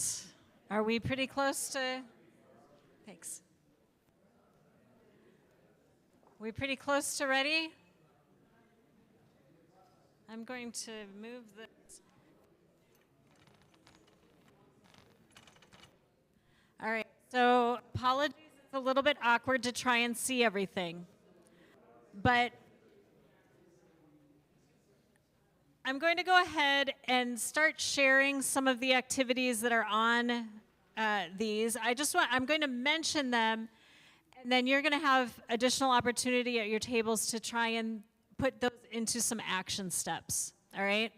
So let me start up here. I've got papers everywhere. So this group talked about hopes in terms of having succession plans and increased responsibilities for the youth. And then activities that they talked about included sponsorship, and I assume is that like financial sponsorship in activities? Was that your group? That wasn't your group. Your group. That's what you were, okay. And then participatory and interest-catching activities, right? And that often involves talking to the youth themselves to find out what their interests are, not ours.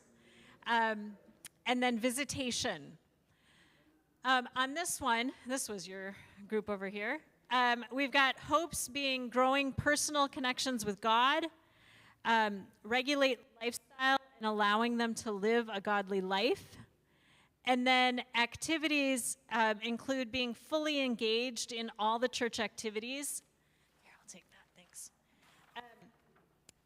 Giving youth roles in the church, and we heard a lot about that, even in some of the activities that are already happening. Experiential learning. This one is near and dear to my heart as a professor in educational leadership. And then group work. Okay, the next one is exposing them to something new, getting to know them better, right? Getting into their world. I think that's a really great inclusion there. Including them in church activities and decision making, organizing programs like sports, camping, excursions, Bible stories, or Bible studies. And then on this final sheet, we've got youth engaging youth. One example being the pen pals within the God on Mission Network. Mentorships, social justice, and then adding value. So, which I think means making sure that programmings have things like education and training involved. There's some intentionality behind that. There's scholarships. Outreach to ministers to engage the youth, and then engaging youth in all activities.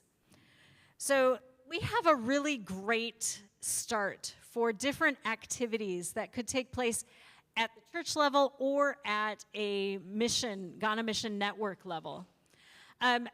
Ephraim passed around 2 of these sheets to each table. And I would like you to use these sheets and choose one. We're going to start with one. We'll see. I think we only have time for one. I want you to choose one of these activities that either that you wrote or something that piqued your interest.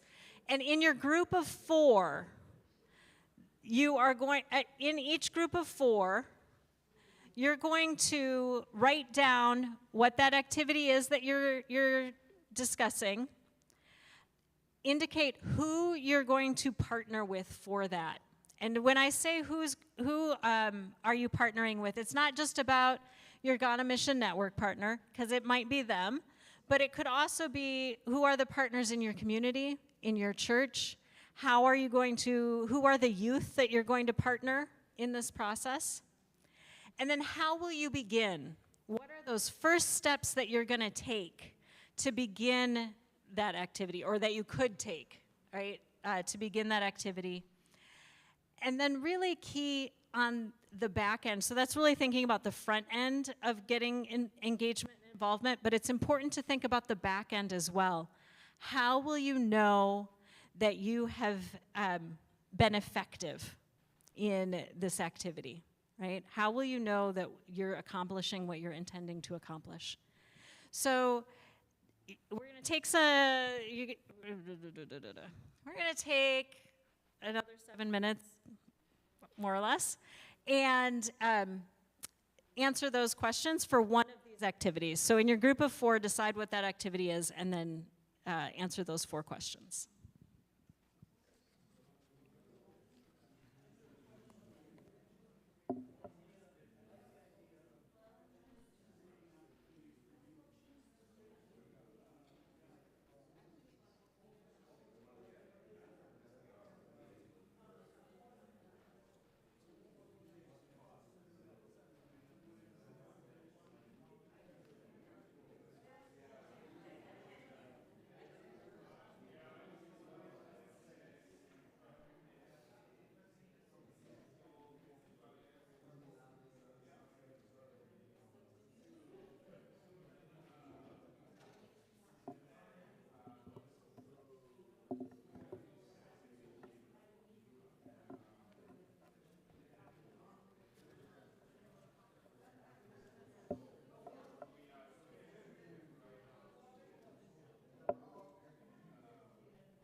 We have about 3 more minutes to wrap up what you're writing down.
One more minute. 1 minute to wrap up.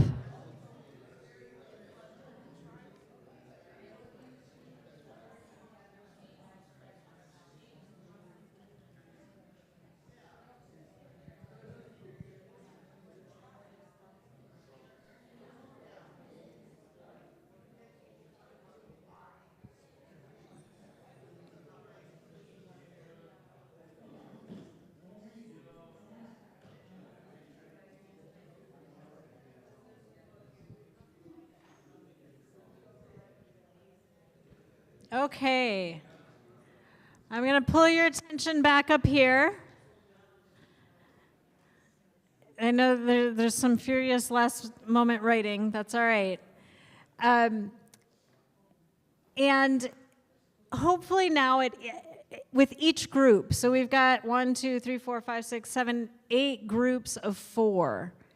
There has been some thought around different activities and ways that you can begin this conversation with youth, that you can begin thinking about what your next steps might be with youth, either with regard to your individual churches or with the Ghana Network, Ghana Mission Network partnership. Because of time, I'm not going to have everybody kind of report back up. But we have now, we'll take kind of what you've written up and we're going to put it up on the wall with the timeline over there so that we will have, we'll take pictures of it and include it in the report. and be able to share back with the whole group some of these next steps and next ideas. All right? And your task moving forward is to take some of this up and take it to the next step, to the next stage. Take it to the groups in your church, take it to your partnerships, and imagine what your possibilities are. All right? Thank you all. Yes. Yes. I'm sorry, but we are behind time, but let me say this. I believe seriously that as a conference, all we have deliberated on, at least we must be able to take decisions on 1 or 2 items. But we come to conference, you go out there without a decision. We take decision that would run the conference to the next conference. So we could work within that decision framework, that space. So what I would suggest is that we must be intentional. The conference must be intentional of sponsoring youth. We can number them, if 5 each conference. It doesn't matter where you are coming from. The US, we can sponsor some here. Ghana, we can sponsor some here. So I would suggest that we can take a decision now that every member of this partnership should contribute something for our youth for the next conference, because they have financial challenges. So if we can come out with this decision, then it binds everybody. So even if we cannot get the money now, we can add little money for next year's conference, the fees, to take care of those people. It's very necessary because we are all aging. Look at the number here. We have just 3 youth amongst us. You see, so we must be intentional about this. Thank you.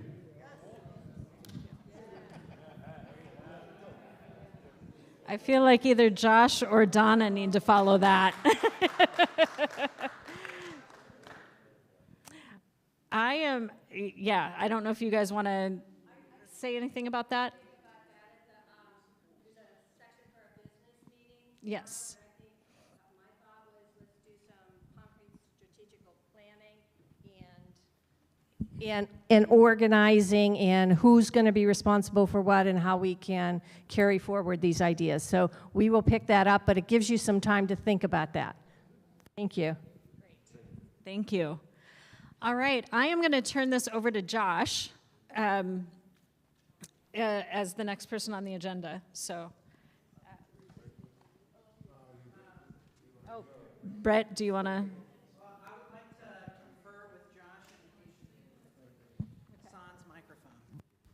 Taking off the facilitator.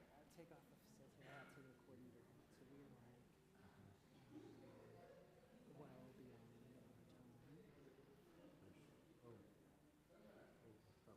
our time. I don't need very long. Well, so here's what I was thinking, and you can be totally against this.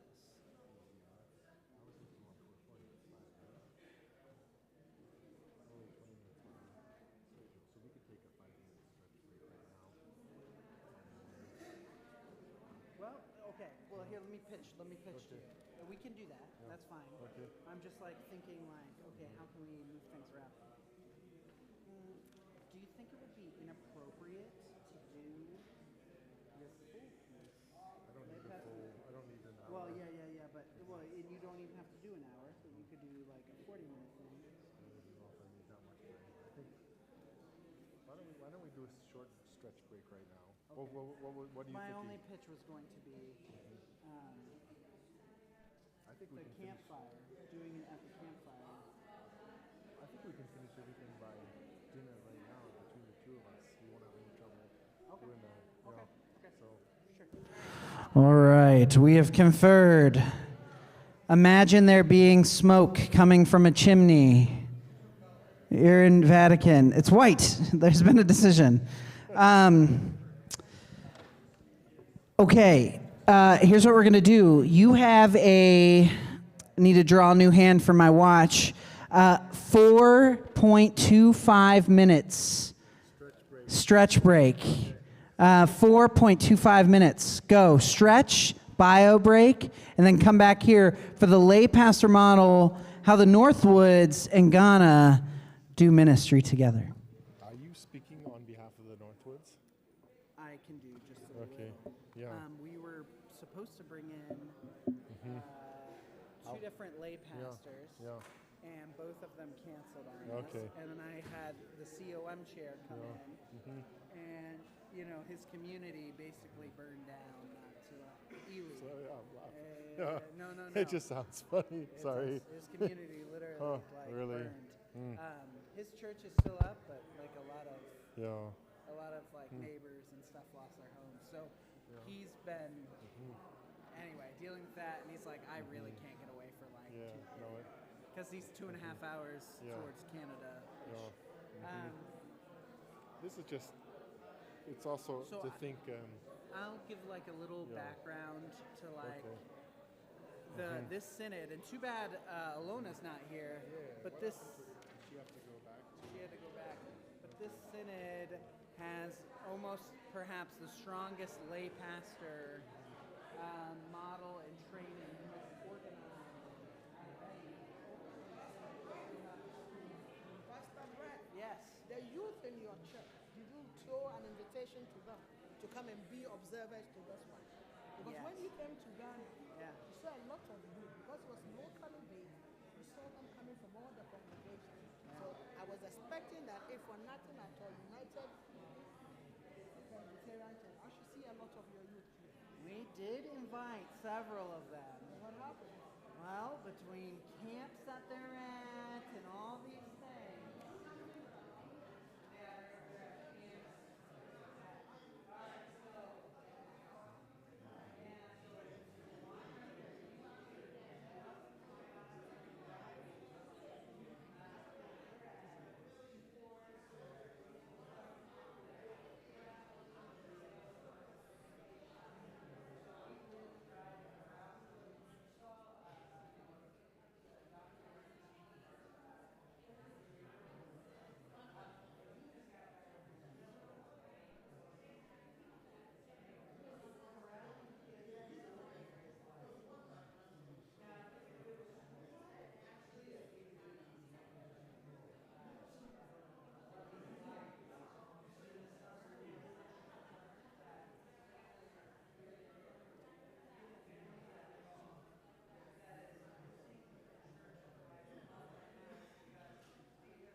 if I want to throw this at someone, is that sacrilegious? I've done it.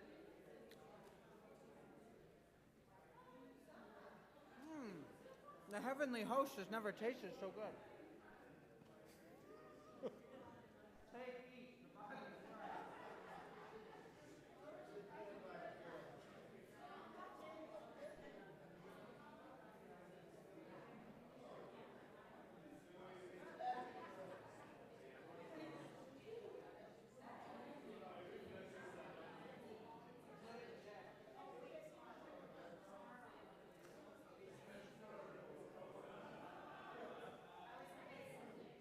All right.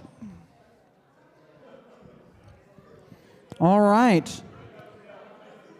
I go. I go. I go.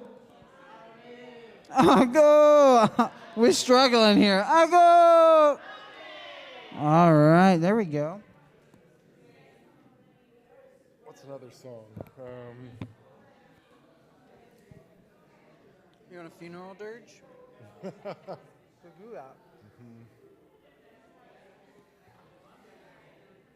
The heavenly host has never tasted so good.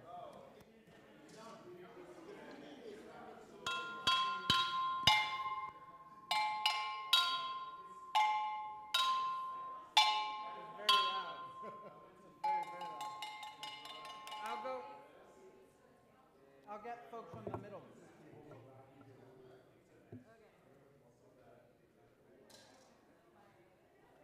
Do you want to introduce, then I can speak a little bit about what we're doing, and sure, then you can speak in the Ghanaian context? Well, I'll speak about some of the history and what we've been talking about and the experience with Lake Erie Presbytery.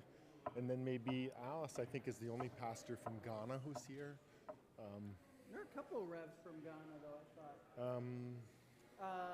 Isn't Saka?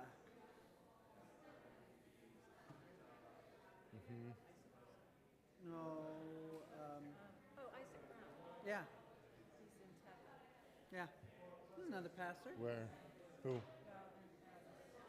Reverend Brown, where art thou? Okay.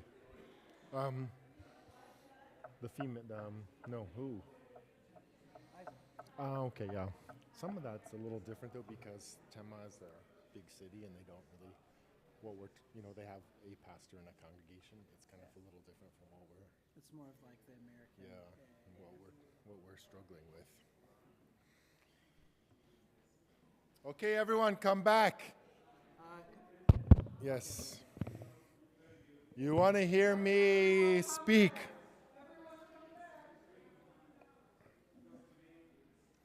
Oops.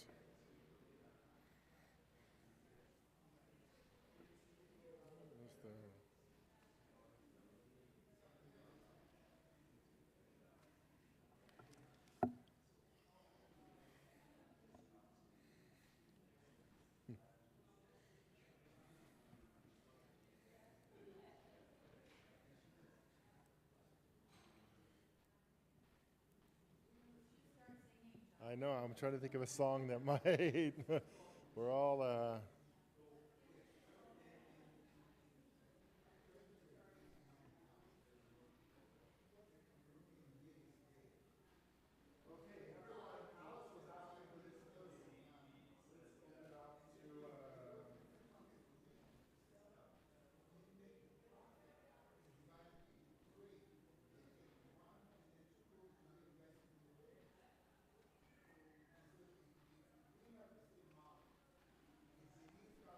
hymn number 203. Let's try to sing this for those of you who have a hymn book. Yesu, Yesu, fill us with your love. Can we do it? Yes. Okay. You've got a hymn book? No. Come join me. Grab one and come here. It's a song. There was a mission worker in northern Ghana named Tom Colvin. I believe in the 1960s. Alice Cheanti knew him personally, I believe, who's passed away. 203. So, Yesu. Yeah, that sounds good. Okay. So, Alice, you were saying we should sing this one. It's a song from northern Ghana. Many people, even in Ghana, are not familiar with it, but it's a beautiful hymn that a lot of people love. So, Ellen and I are going to lead us and everyone else who wants to join. Yeah, yeah. Give us a note. Come and join Give us. A us. note. Maybe we should go a little tiny bit higher. Sure. Yesu, Yesu, fill us with your love. Show us how to serve the neighbors we have from you. Kneels at the feet of his friends, silently washes their feet. Master who acts as a slave to them. Yesu, Yesu, fill us with your love. Show us how to serve the neighbors we have from you. Neighbors are wealthy and poor, buried in color and race. Neighbors are near us and far away. Yesu, Yesu, fill us with your love. Show us how to serve the neighbors we have from you. These are the ones we should serve. These are the ones we should love. All these are neighbors to us and you. Yesu, Yesu, fill us with your love. Show us how to serve the neighbors we have from you. Loving puts us on our knees, willing to wash others' feet. This is the way we should live, like you. Yesu, Yesu, fill us with your love. Show us how to serve the neighbors we have from you. Good job. Amen.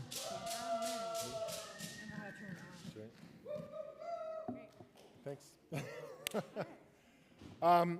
We want to talk a little bit about church, I guess is the best way to put it. Yes, always talking about church. If I can give some critical assessment of mission, often in the U.S., I think white American Presbyterian congregations sometimes looked at mission as this noblesse oblige. They had a duty to help the poorer people around the world, so we graciously took our resources and went around to help people. And like it was said, there was oftentimes a lot of colonialistic attitudes, racism. It was tied up in a lot of things that were challenging. But it also maybe served, it worked well, put that in quotes. I once met a pastor and he said, yes, our needs meet. You have money, we need money, let's be friends. But I think it's more complex than that because God has given all of us gifts. And we all have needs. And sometimes I think what's great about relationships like this is when your gifts can serve others, and other people's gifts can also serve and meet your needs as well. Not that we use each other, but we grow from one another when we're in relationship based on our gifts and our needs.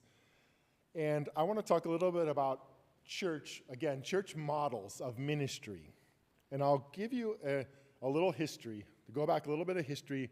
And this, I think, is in particular how the PCUSA, as we're a changing denomination, can learn from our partners in Ghana. When you look back at Ghana, the two denominations, the Presbyterian Church of Ghana grew out of the Basel mission, Basel, Switzerland, but most of the missionaries came from southwest Germany, around the Stuttgart area. And the EP Church Ghana was the Bremen Mission, North German Mission Society. They both grew out of this German revival movement in the church. Early 1800s, the Presbyterian Church counts, I believe, 1828 as its founding date, and EP Church is 1847. So they're within just a few years of each other. And when missionaries came to Ghana, they often did two things. side by side. They started a church and they started a school. The two things went hand in hand. And there were very few. It started out with the missionaries. The missionaries were the first pastors, and over time there were indigenous local pastors were trained. But there were very few in the early years, very few pastors. So what was done is that in every community where there was a church and a school, someone was trained to be the teacher, the head teacher. And they often went through, like if some of you have been to Akropong, there's the College of Education in Akropong. It was originally known as the Basel Mission Training School, something like that. Well, before the Teachers Training College, it was actually the people who went through those. Peki Seminary was the one in the EP Church, Akropong in the Presbyterian Church of Ghana. The people who went through those institutions were trained to be the teacher of the school, and also they were called the catechist. They were not ordained, but they were called a catechist. And what a catechist did is they trained the students in the church school, for church membership. They prepared them in the catechism. And what would happen is when the missionaries or the pastors moved around, they would confirm the catechumens, I never can say that word right, to become church members. So the catechist was an integral role in each community to train the young people, to train the adults, to train everyone to be church members. Over time, that role has changed. The role of catechist has changed, but it's continued. And in both churches, for those of you from the U.S. who have never been to Ghana, almost every congregation in Ghana, EP Church, Presbyterian Church of Ghana, has a catechist. Whether it's a fully trained catechist, sometimes you refer to them as untrained catechists, there's different names. If they've been through the training to be a catechist, sometimes then they put on the suit, the tie, they wear the full uniform of the catechist, but others are in the process of being trained or have not fully been trained for that, but are on the way to be trained. Every church, for the most part, has a catechist. And what developed as well was a district model of churches. And as it started out, many congregations or a few congregations were put into a district, and each district had one pastor, had a pastor. Maybe in the U.S., sometimes we think of, there's an old Methodist circuit. You know, back in the day when pastors rode horses from congregation to congregation, in the U.S. we had what was called a circuit, and a pastor may have a circuit. That's similar to what existed in Ghana. A pastor had a district, and each congregation had its own catechist. And if we can use more modern language, maybe a pastor was a trainer of trainers. The pastor trained the catechists, who then worked with the people in the church community. Even today, you find this district model, and it's changed a bit. Sometimes in Accra, you'll find one congregation, one pastor. They still have districts maybe, but it's not one pastor serving several congregations. Like Tema, how many congregations are in Tema, Greenwich? 4. And how many pastors?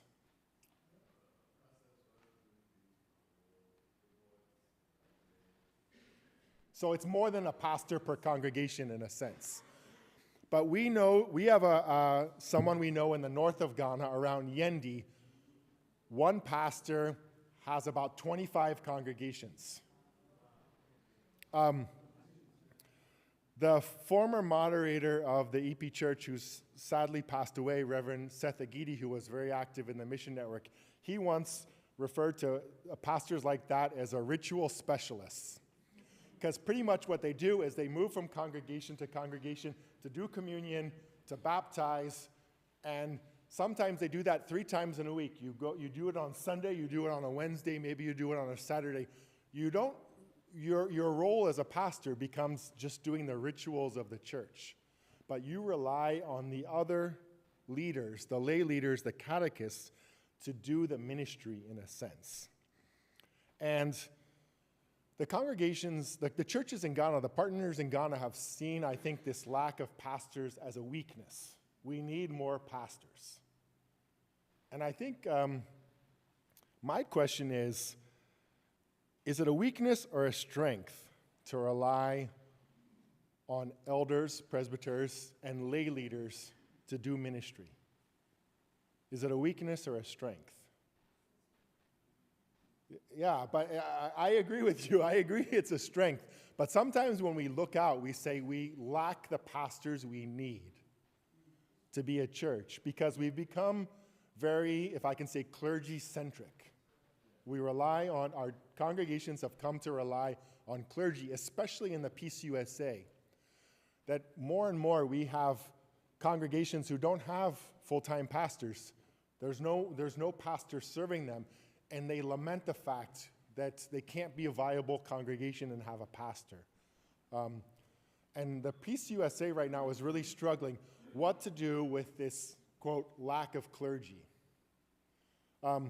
I sometimes joke that if, I've said this about Ghana, that if a pastor, let's say a pastor is scheduled to come to a congregation and 5 minutes beforehand says, I can't come to the church. In Ghana, you'd find a way to still have church. In the US, if the pastor called 5 minutes beforehand and said, I can't make it, they'd be like, oh, we're calling off church today because we can't do it without the pastor.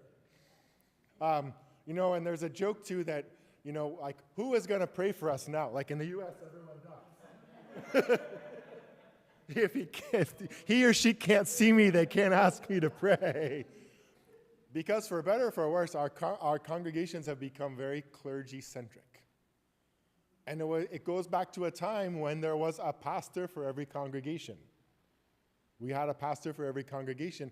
And now when we don't have that anymore, we in the U.S. are struggling on how to fill in that gap.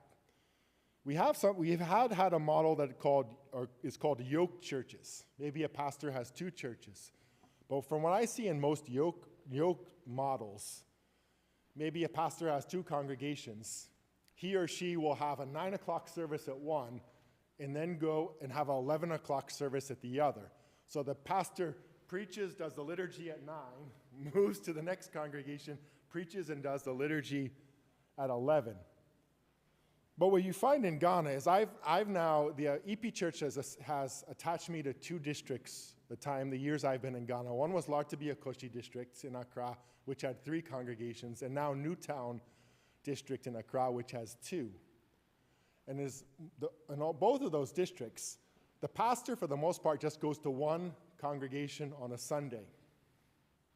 And the other 3, however many other congregations exist, the lay leaders, the catechists, the lay leaders, the elders, the presbyters, fully lead the worship in those other congregations. That the elders, the catechists, the lay leaders are empowered to do that. And I think that's such a strength in Ghana that the congregations of the 2 partners, EP Church, PCG, have empowered their elders, as we call it, presbyters, to be in leadership. And that's something that we in the Peace USA have not done. So if you are a non-ordained person, raise your hand. Those who are not pastors, most of you are not pastors. Not ordained as clergy. So not ordained in clergy. Okay, for those of you who are not clergy, how many of you have preached a sermon in church?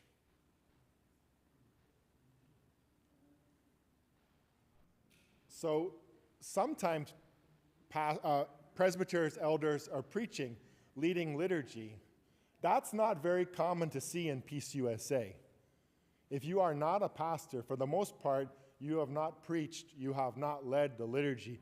I like what you said, that you have even youth now leading preaching. Sometimes in the Peace USA we do that. We often have a youth Sunday every year where we ask the youth to preach, to lead the liturgy. But it's not something we do on a regular basis.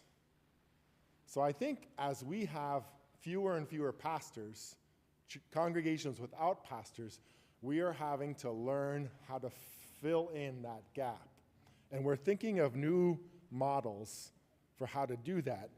And I think that's where we can learn from Ghana. We in the PCUSA can learn from Ghana. Because what you do every Sunday in church, we need to do, but we don't do very well.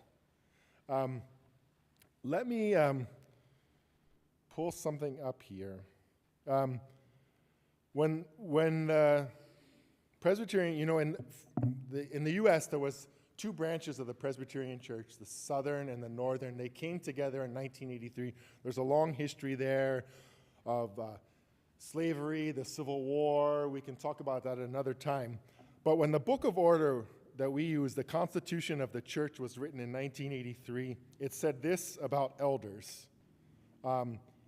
It is the duty of elders, individually and jointly, to strengthen and nurture the faith and life of the congregation committed to their charge.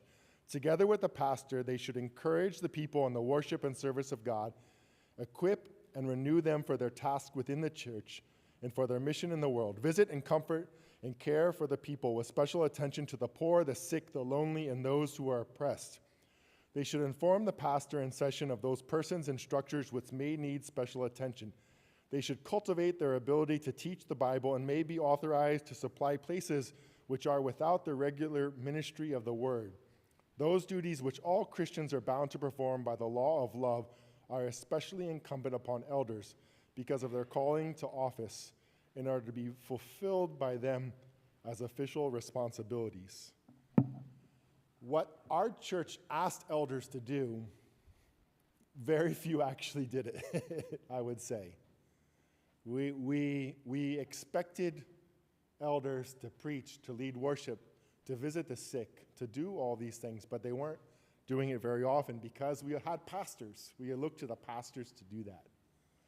But now as we have fewer and fewer pastors, again, we have to find a new model to do that. I think that's, I would love sometime to have a group from the U.S. come to Ghana when you're doing your presbyter training, your elder training, and for them to learn how you prepare elders to lead. There's the current president of Trinity Seminary in Accra. He's an EP Church pastor, Reverend Dr. Frederick Amevenku. He has a book he's written, a handbook for presbyters, so a handbook for elders. This is used by the EP Church to help prepare elders. It has some expectations. It goes through the history of the church, expectation of elders, how you lead worship. It's a very good resource. Again, I think that would be a wonderful way that we in the U.S. could learn from you in Ghana. There was a pastor, again, from EP Church who came to the General Assembly this year. Reverend Dennis Maunyo Adufuli is a pastor from EP Church. He came to the PCUSA General Assembly in Milwaukee. And afterwards, we had a chance to visit Lake Erie Presbytery. And Lake Erie has learned from their partnership in Ghana. And they're looking at ways, Donna, you say your presbytery has how many congregations? 56 congregations, and how many pastors? 11 pastors. So their reality is forcing them how to figure out how to do that. And Dennis was saying that his district has 4 congregations, so he moves through them once a month. And one of the congregations in Lake Erie Presbytery says, we don't have a pastor. We try to get one from time to time, but if we knew a pastor was coming the second Sunday of every month, we would be able to plan our communion, to plan our baptisms, to plan around that, and we as a people would be able to fill in the other Sundays. So I think it's just an interesting. We had a meeting with the small congregations in Lake Erie Presbytery, and listening to the partner from Ghana talk about the experience of how they have a district model there, I thought Ghana was a wonderful learning opportunity. I don't want to talk the full time, but there are people like Alice. I know you've worked as a district pastor. Brett, you have experience to share about the presbytery here. Donna, you as well. I don't know if we want to each take a couple minutes and to share some things we can learn from that model. district, how you function as a district pastor, and anything that you think is maybe something that we could learn from. But you just have a few minutes. Thank you. Currently, I have 5 congregations, but I've been visiting only 3, because the other 2, there's a bridge or there's water log between us and them. They are in the diaspora, and we are in rainy season, so we can't go to that place. So since January, I've never visited those 2 places. I don't know where they are. It's one challenge I have. But the other 3, I've been visiting them. When I go to one station, the other 2, just as he said, either the catechist or a lay preacher will preach there. But I will go another time for the Eucharist, baptism, and other things. So basically, as he's saying, pastors in the EP Church, we don't go to the same congregation every Sunday. No. And catechism too, even though I help, I ask the catechist to be helping in preparing the young ones for confirmation and the baptism. Meanwhile, it should be our duty. So as we are saying, it should be a pastor and a congregation, to a congregation, so that you can really have the feeling and know what you are doing. At times, when you ask the lay to do some things, when you are not there, things happened. So it will be better, but because the means is not there, that's why. As he said now, Upper Northern Presbytery, about 15 congregations for a pastor. How? How many times would they see a pastor within the year?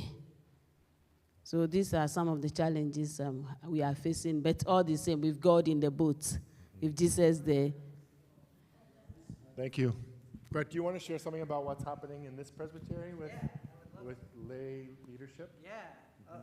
And just a little bit of history. So where you are in the Presbytery of Northern Waters. We stretch from the one of the counties in the Upper Peninsula of Michigan all the way out to almost North Dakota, almost all the way down to the Twin Cities. That is and all the way up to Canada. So that's a very large geographical area. To that point, we have 38 or 40-ish churches, and I think there are 6 or 8 full-time ministers. 6 or 8, yeah. And so in similar circumstances up here. But here's an interesting fact. This presbytery at one point had the largest parish in the entire Presbyterian Church. And by parish, I mean circuit. There were 14 churches and 5 ministers. And this was the pioneer parish, is what they called it. And those pastors would go around and circuit around. And the churches, some churches would have a pastor on a Sunday, and then others would not. And they were trained up in such a way where they would lead worship and do that. Well, as communities got smaller and things started shrinking, and as we became more pastor-centric, those communities lost kind of the vigor that they had, saying, oh no, we want the pastor in our church every Sunday. And then they started splitting and dividing and not wanting to work together. But what's been really beautiful, because we haven't had a lot of pastors in this presbytery and smaller congregations, elders have just stepped up and said, okay, looks like I have to learn how to preach, or I have to learn how to do this whole church thing. And the synod, our Synod of Lakes and Prairies, Alona Street Stewart was our synod executive. She was here. Our synod has one of, not to brag, but has one of the best lay preacher training institutes in the entire Presbyterian Church, so that our elders just come and they take classes in New Testament, Old Testament, polity, Reformed theology, the sacraments, things like that, at basically no cost to the churches. And so it's really exciting, but not enough people take advantage of it because they see it as a last resort, not as an opportunity to do ministry. So yeah, that's what we got cooking right here. Pioneer Parish exists now, but it's only 2 churches. Yeah, so a little different. Donna? Donna.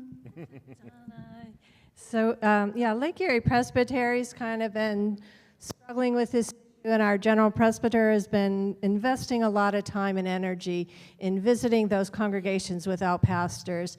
The biggest challenge is a change in mindset.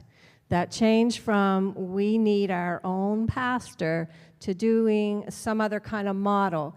And what we have drawn from with Josh and Dennis visiting us to share the vitality of the churches in Ghana and how that works.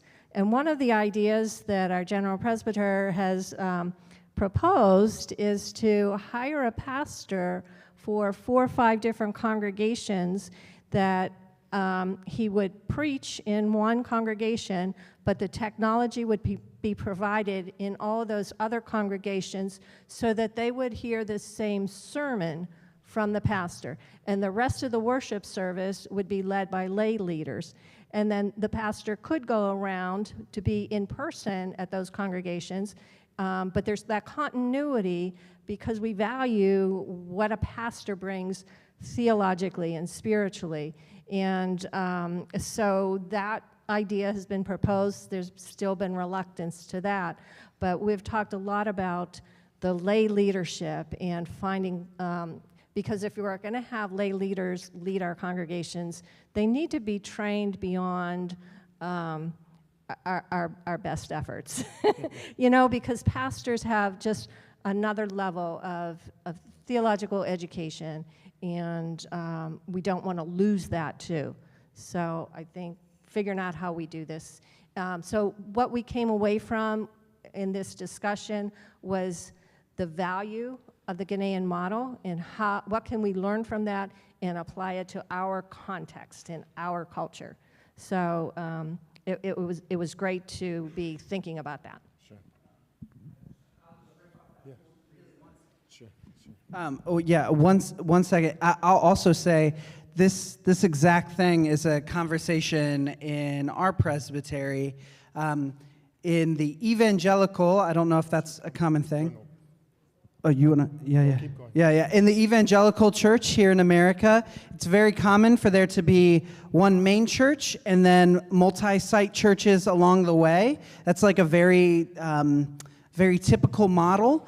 And so we are also talking about the potentiality of a church that has some structure, providing that worship service, a pastor, and then a pastor would rotate out and things like that. So for those of you in American contexts, it's something to think through very seriously, as Donna's suggesting, because in our context, this would provide pastoral leadership and connection for a lot of congregations out in the woods. So, yeah.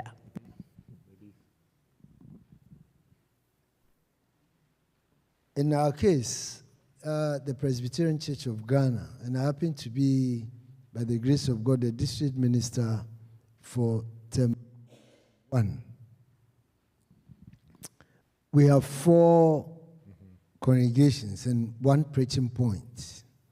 And we have 7 ministers and 4 catechists. Greenwich Meridian, where that's the head station, we have 3 ministers. Myself as the minister in charge and 2 associate ministers. 1 being a working minister or working pastor. Now, we go around. My duty as a district minister, we visit all the congregations, and if there are challenges, we try to help them solve the challenges. But wherever I'm built to go, when I get there, I'll have to preach. And anytime I went to any congregation as the district minister or the district pastor, the pastor in charge of that congregation will have to lead the service. Before I got to Tema, where I was, I had 10 congregations, and some were not having many pastors. So catechists were manning them. So in those areas, whenever I went there to preach and administer the communion, the catechists will have to lead the service. Now, you've experienced both, yeah, where you are a sole pastor with many congregations, yeah, and in a place with too many pastors. yeah, actually, we are blessed now. Yeah. We are blessed, but that is not the case in the entire Presbyterian Church. What Alice spoke about, we are having similar experiences in the church in other areas. I must say that in Accra, the Ghana Presbytery, we have put in many measures to train many more catechists to help run our churches, especially where we don't have ministers. So you have one minister, but we need assistance. So we have set up what you call a school of ministry, Ghana Presbytery School of Ministry. And by the grace of God, I happen to teach in that school, and we train catechists. It's a 2-year course. And when they come out, I mean, they are posted, the districts sponsor them to the school, and they help manage the churches. Now, we are moving to the districts in the Ghana Presbytery, and we are training not only catechists, but the presbyters and other lay preachers on homiletics, preaching, and other theological issues. That's what you are doing. So, and lastly, let me add that the district minister is always the minister in charge of the head station. So being a district minister, I'm also the minister in charge of the Greenwich Meridian congregation, the church in the center of the world, the only church actually. The PCUSA typically only trains pastors. Clergy were trained with theological education, but the PCUSA is now having to step in and train more lay leaders. And we're doing more, I always forget the name, CREs, Commission Ruling Elders. So it's a new thing that's growing up in the PCUSA. In some sense, it's not an exact parallel, but a CRE in the PCUSA is somewhat similar to a catechist in the Presbyterian Church of Ghana. But the one difference is that a catechist can't do the sacraments in Ghana, but a CRE can do the sacraments, is licensed to do the sacraments in PCUSA. Yeah. Mm-hmm. Yeah, so there's lots of ways we could talk about, yeah, okay. Yeah, on the sacraments, Yeah. can only be given that dispensation by your district minister. Yeah. So it may happen that you get to a place where there is a need for you to minister the community, or to baptize somebody. It's only the district minister who can give you that dispensation. Sure. To go ahead and carry out. There's lots of details we can talk about it. I don't think we have enough time to do it, but I just think it's a wonderful way for us to learn from one another as we figure out how to move forward and do ministry.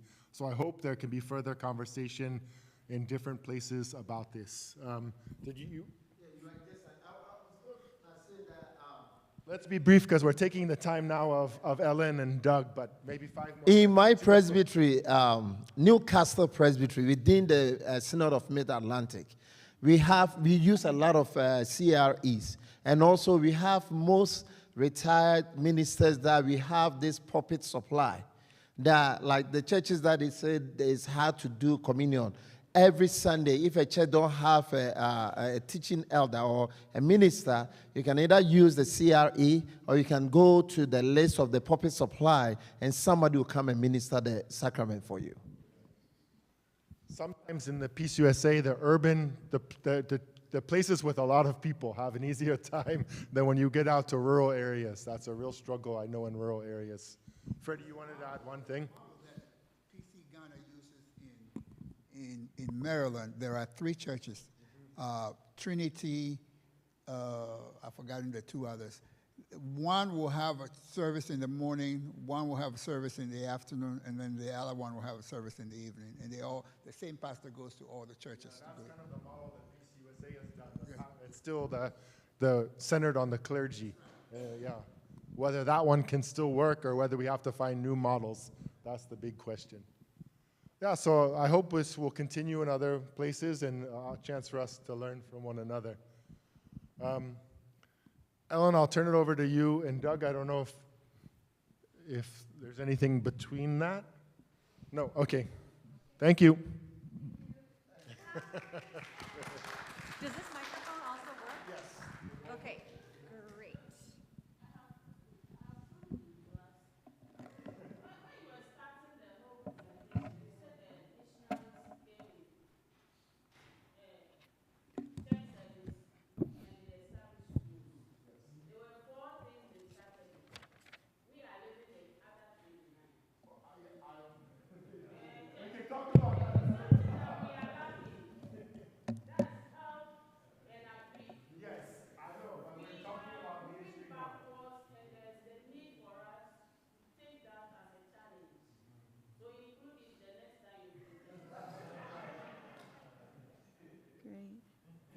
Okay, well, good evening.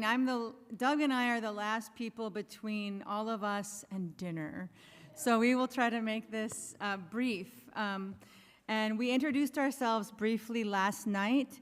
Doug Tilton and I, Ellen Sherby, work with the Presbyterian Life and Witness Agency, which is one of several agencies of the Presbyterian Church USA. So we are an agency that works at the service of the denomination, but we don't represent the denomination per se. And we work in one part of the agency, one small part. So the purpose of right now is to maybe take 15 minutes, maybe 20, to give you a thumbnail sketch of what's going on with the agency we work with and what that means for global mission and ministry. And how we see that connecting with the network. And we also hope to have maybe 5 or 10 minutes, I don't know if we'll have even that much, for questions, and so we can engage in dialogue also. That's our intention for the next few minutes. So to start with, I've realized when I've spoken in churches or with presbyteries in the last year and a half about changes, I think Pastor Foote talked earlier today about all the restructuring. There's been lots of restructuring in the agency that Doug and I serve with, and there has been over decades. You know, every couple of years, every few years, there are changes, and there have been some significant changes in global ministry in this agency that we serve with in the last year and a half. And sometimes I realize not everybody knows what happened, and some people know a lot about what happened. So there can be a whole gamut in between. So just very briefly to touch on that, there had been for many decades an office called World Mission, and well, for some years World Mission. Before that it was called Worldwide Ministries and other different names before that. And the World Mission office essentially closed in March of 2025, and a new office started at the exact same time that Doug and I serve with, and that office is called Global Ecumenical Partnerships. And what that means, an important thing for us to understand what that means, and maybe at dinner even, Doug and I might sit at table with those of you who have more questions than we have time for right now, is that the Presbyterian Church USA, as a national body, is no longer sending mission co-workers, or missionaries, some might call them, out from the United States out to around the world to serve. We no longer have that pattern of service from a national level. What we have are global ecumenical liaisons, and Doug is one of them, and we'll get to that in a few minutes. So, the second slide, we can move to the second one. So this is a quote from an article that was published recently in the Presbyterian Outlook. which is actually, it's not a denominational magazine, but it has a lot of news about what's going on in the PCUSA. And this is from a pastor in Columbus, Ohio, their church has an active partnership in Peru. And so I just put this quote up. I don't have to read it necessarily, all of it out loud. But essentially, what I appreciated how she was talking about, we have so many gifts to draw on from our past. You know, the thing that we're doing is new. We're trying to do some new things in global ecumenical partnerships. But it doesn't mean everything from the past was bad or that it goes away. We are standing on the legacy of how we've engaged in mission, how we've engaged globally with partners from before. And we also are going forward in some new ways. So there's a balance of rootedness in what's come before and also seeking new ways forward and seeking the guidance of God through the power of the Holy Spirit and being in conversation and collaboration with you and with partners around the world and people across the United States in our PCUSA and other denominations as well. So we can go to the third slide. There's a lot that guides our engagement as a church in mission and in ministry. Two kind of sets of policies that are important for us to just be aware of as we think about global mission and ministry. There's a couple of policy statements here on the screen. One is the 2008 ecumenical stance of the PCUSA. So that is one policy statement that some of these changes are sort of grounded on. And another very important one is Presbyterians do mission in partnership. And that's a statement from 2003. Both of these were approved by our General Assemblies in different years, the one in 2008 and this one in 2003, Presbyterians do mission in partnership, which I think that second one, the one about Presbyterians do mission in partnership, is a great study paper. If it's something you're unfamiliar with, I really commend it to you. And maybe at the end of this conference, we can find a link to maybe the best version of that or the clearest text of that to share with conference leadership, to share out as a resource. And I think the thing I would just like to say about Presbyterians do mission in partnership is that one of the things it talks about there is, you can see some principles that are listed on the screen that are part of the body of that statement. And if you just read those are pretty deep. They go pretty deep. And there's some statements in the partnership document about us all being called to mission. And this is something I spoke about briefly in our Bible study group this morning. To think that we are all at one table. It's like the communion table, and we are all invited. I like to think about mission that way. Because as I think Josh mentioned a few minutes ago, sometimes in churches we can think about mission as, I must do this thing for other people and going out. And the PCUSA has not thought about mission that way. For many, many, I would say decades, we have striven not to do that. And yet, that is the way a lot of people, at least in the United States and many places, think about mission, is that I have something to give, so I'm going to go out and give. And so if we think of mission as a table, what that might look like sometimes is I could still think I'm in partnership with you. I'm coming to table with you. But maybe the food I'm bringing, the hot dish, the casserole, is so big, it takes up too much room. It doesn't allow for other kinds of food at the table. And I believe partnership in mission and the way we can engage in mission today is that we all have food to bring. We need to make room at the table and notice if my voice, my food is too big, maybe I can take a step back and notice what other meals are there. What are other people bringing? What can I enjoy? Am I willing to try the other food? Am I letting other people approach the table? Or I'm thinking, I have so much to give, I have to come, and this is mission, and I'm going to bring my casserole to the table of God's mission. And no. And that's a challenge, I think, at least in the United States, that we have around mission, is to remember that's not what we are working towards. We want that bigger table. So I'm going to go to something very practical now. It's the next slide is sort of kind of a sketch of sort of a timeline of how we arrived, because some people maybe haven't heard or haven't understood sort of some of the milestones or the timeline of how changes happened. A few years ago at our General Assembly, there was approval of joining what was then two agencies of our church into one, sort of the more mission-focused, service-focused kind of agency that was then called Presbyterian Mission Agency, and a more ecclesial-focused agency, which was then called Office of General Assembly. And there was a unification of those two, and there was a whole process behind that, and it took some time. And those two coming together is what is now, well, I should skip to the next bullet, the next point on that, which is October 2024. Yeah. It became an interim agency. So those two came together, two very different agencies in many regards, sometimes also working together, but having to kind of figure out how to become one. And that was called the interim agency, the interim unified agency for some time. In the midst of that is what I talked about at the beginning, March 2025. World Mission transitions, or it essentially closes, and then a new office is born called Global Ecumenical Partnerships.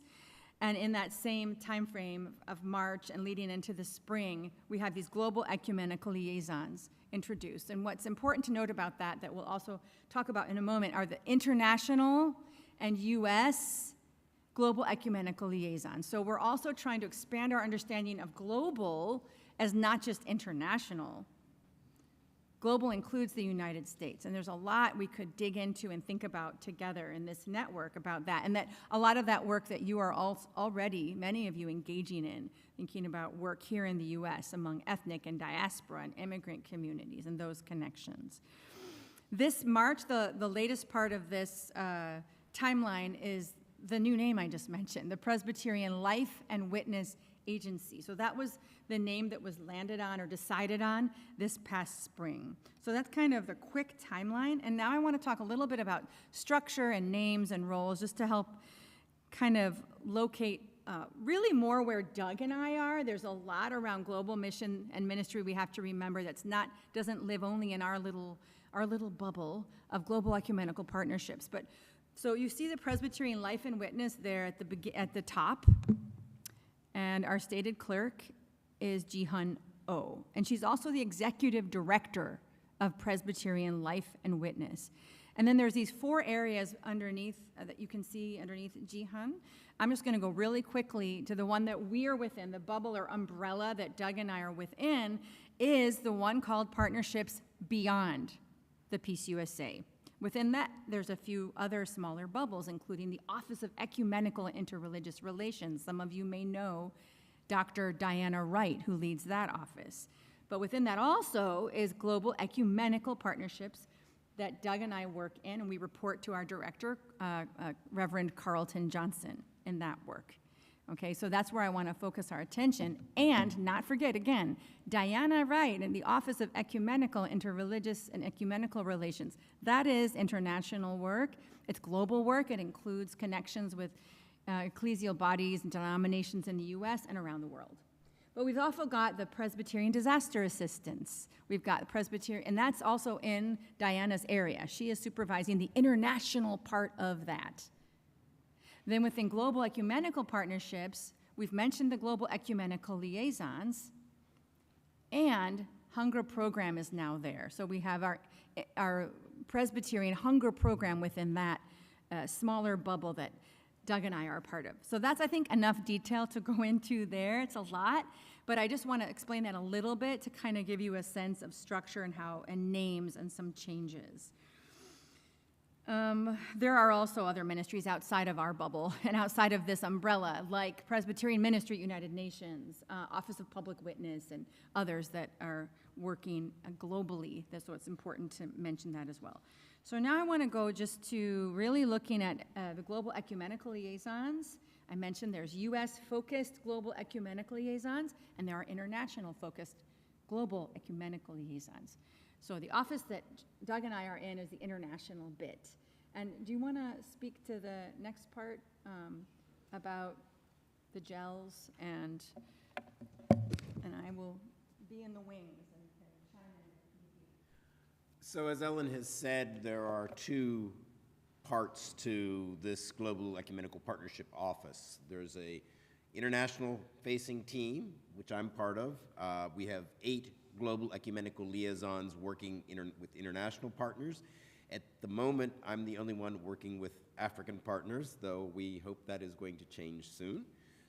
We hope to add a second person. And then on the U.S. side, we have both folks who work with the various synods of the PCUSA, and we have folks who work with some of the new immigrant and diaspora communities within the U.S. And so some of you may know Reverend Princeton Abarawa, who works with the African diaspora congregations around the U.S. And part of our role is to do more work together, to kind of connect the dots and to weave the threads of global communities in the U.S. Together to make a more integrated and stronger fabric of our witness and life together. So I think we can go on. So Princeton will connect with U.S. diaspora communities, and then I will, next one, I continue to connect with African partners. People sometimes say, well, you know, what do you actually do? What does it look like? And many parts of the role are similar to ones that have happened in the past. So we continue to connect with African partners, African global partners in 20 countries across the continent. We also continue to visit and to correspond with our global partner churches. We continue to receive gifts that are to support the work of partner ministries, and the Global Ecumenical Liaisons have a role in facilitating those transfers. But some new things also happen now too. So oftentimes when I'm communicating with congregations around particular connections in Africa, I will bring Princeton into that conversation because he has other pieces of the puzzle. He sees other areas, and we can be more connective in our relationships with congregations, with mid-councils, when we share that information. By the same token, we often bring in the global ecumenical liaisons that relate to synods as well. An example of this might be recently with the outbreak of Ebola in the DRC. We had a conversation with presbyteries that had connections in that area and were able to link up groups doing work in Bunia with congregations in the Presbytery of the Pacific and the West Coast, and with our partners within the ECC, the Église du Christ au Congo in the Congo. So it's a way of being able to make these connections and to do work more collaboratively across all of these areas.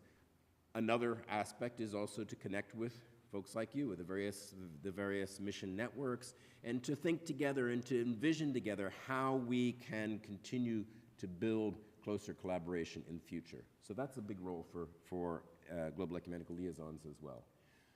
I think those are the main things that I want to share. If we go on to the next slide, I just also want to say that we are working, we know this is often a change for congregations in the U.S. as well, and so we're trying to share some suggestions about how congregations in the U.S. in particular can continue to relate and support the work of global ecumenical partnerships. And so some of the suggestions are there, including recognizing that we are now working together with Presbyterian Hunger Program, so supporting Presbyterian Hunger Program, the disaster assistance, working with in advocacy. We do a lot of work with the Office of Public Witness in Washington, D.C., and with the United Nations office in New York as well. So there's a little QR code up there if you can scan for a more detailed handout, a 2-page handout that discusses some of these points in greater detail.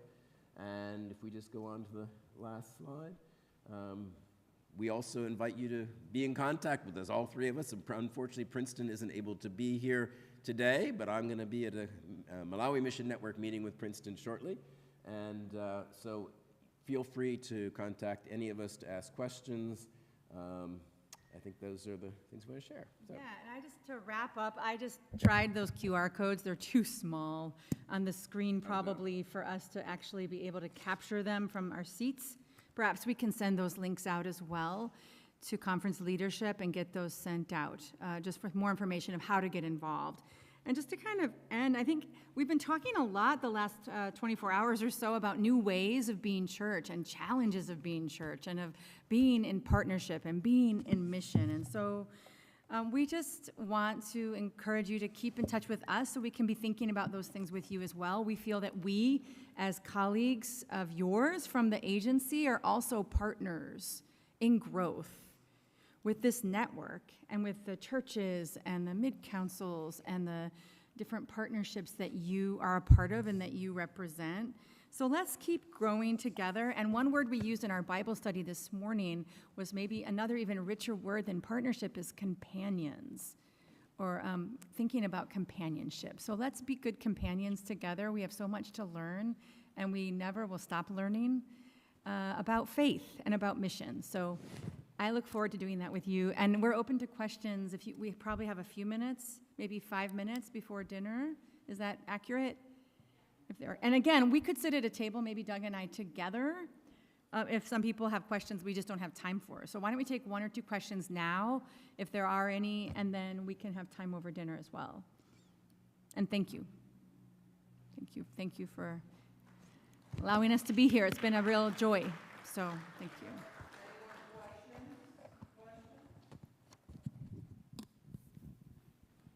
And if there are none, maybe it just means we need to go to dinner and we can. People are hungry and tired. Yeah. Yeah. We will be there. Okay. Thank you very much. You're doing great work. We appreciate you, network. Thank you. Okay. How did you just press this to turn it off? Yes.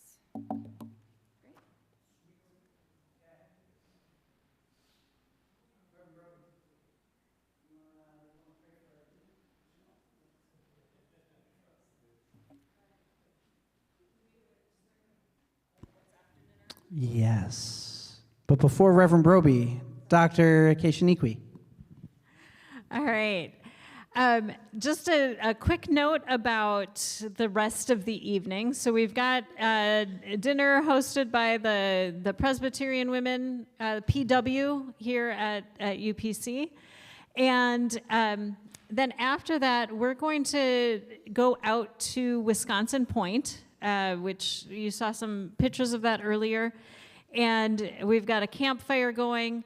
I am told it is a little bit windy and chilly, so bring your sweatshirts that were in your packets. You might want them. I've got some extra socks if you need that. But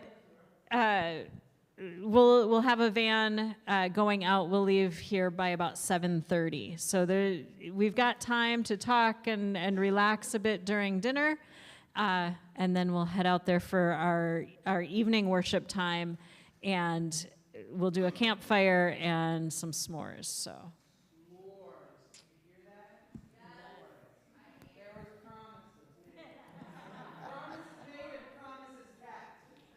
Let's pray.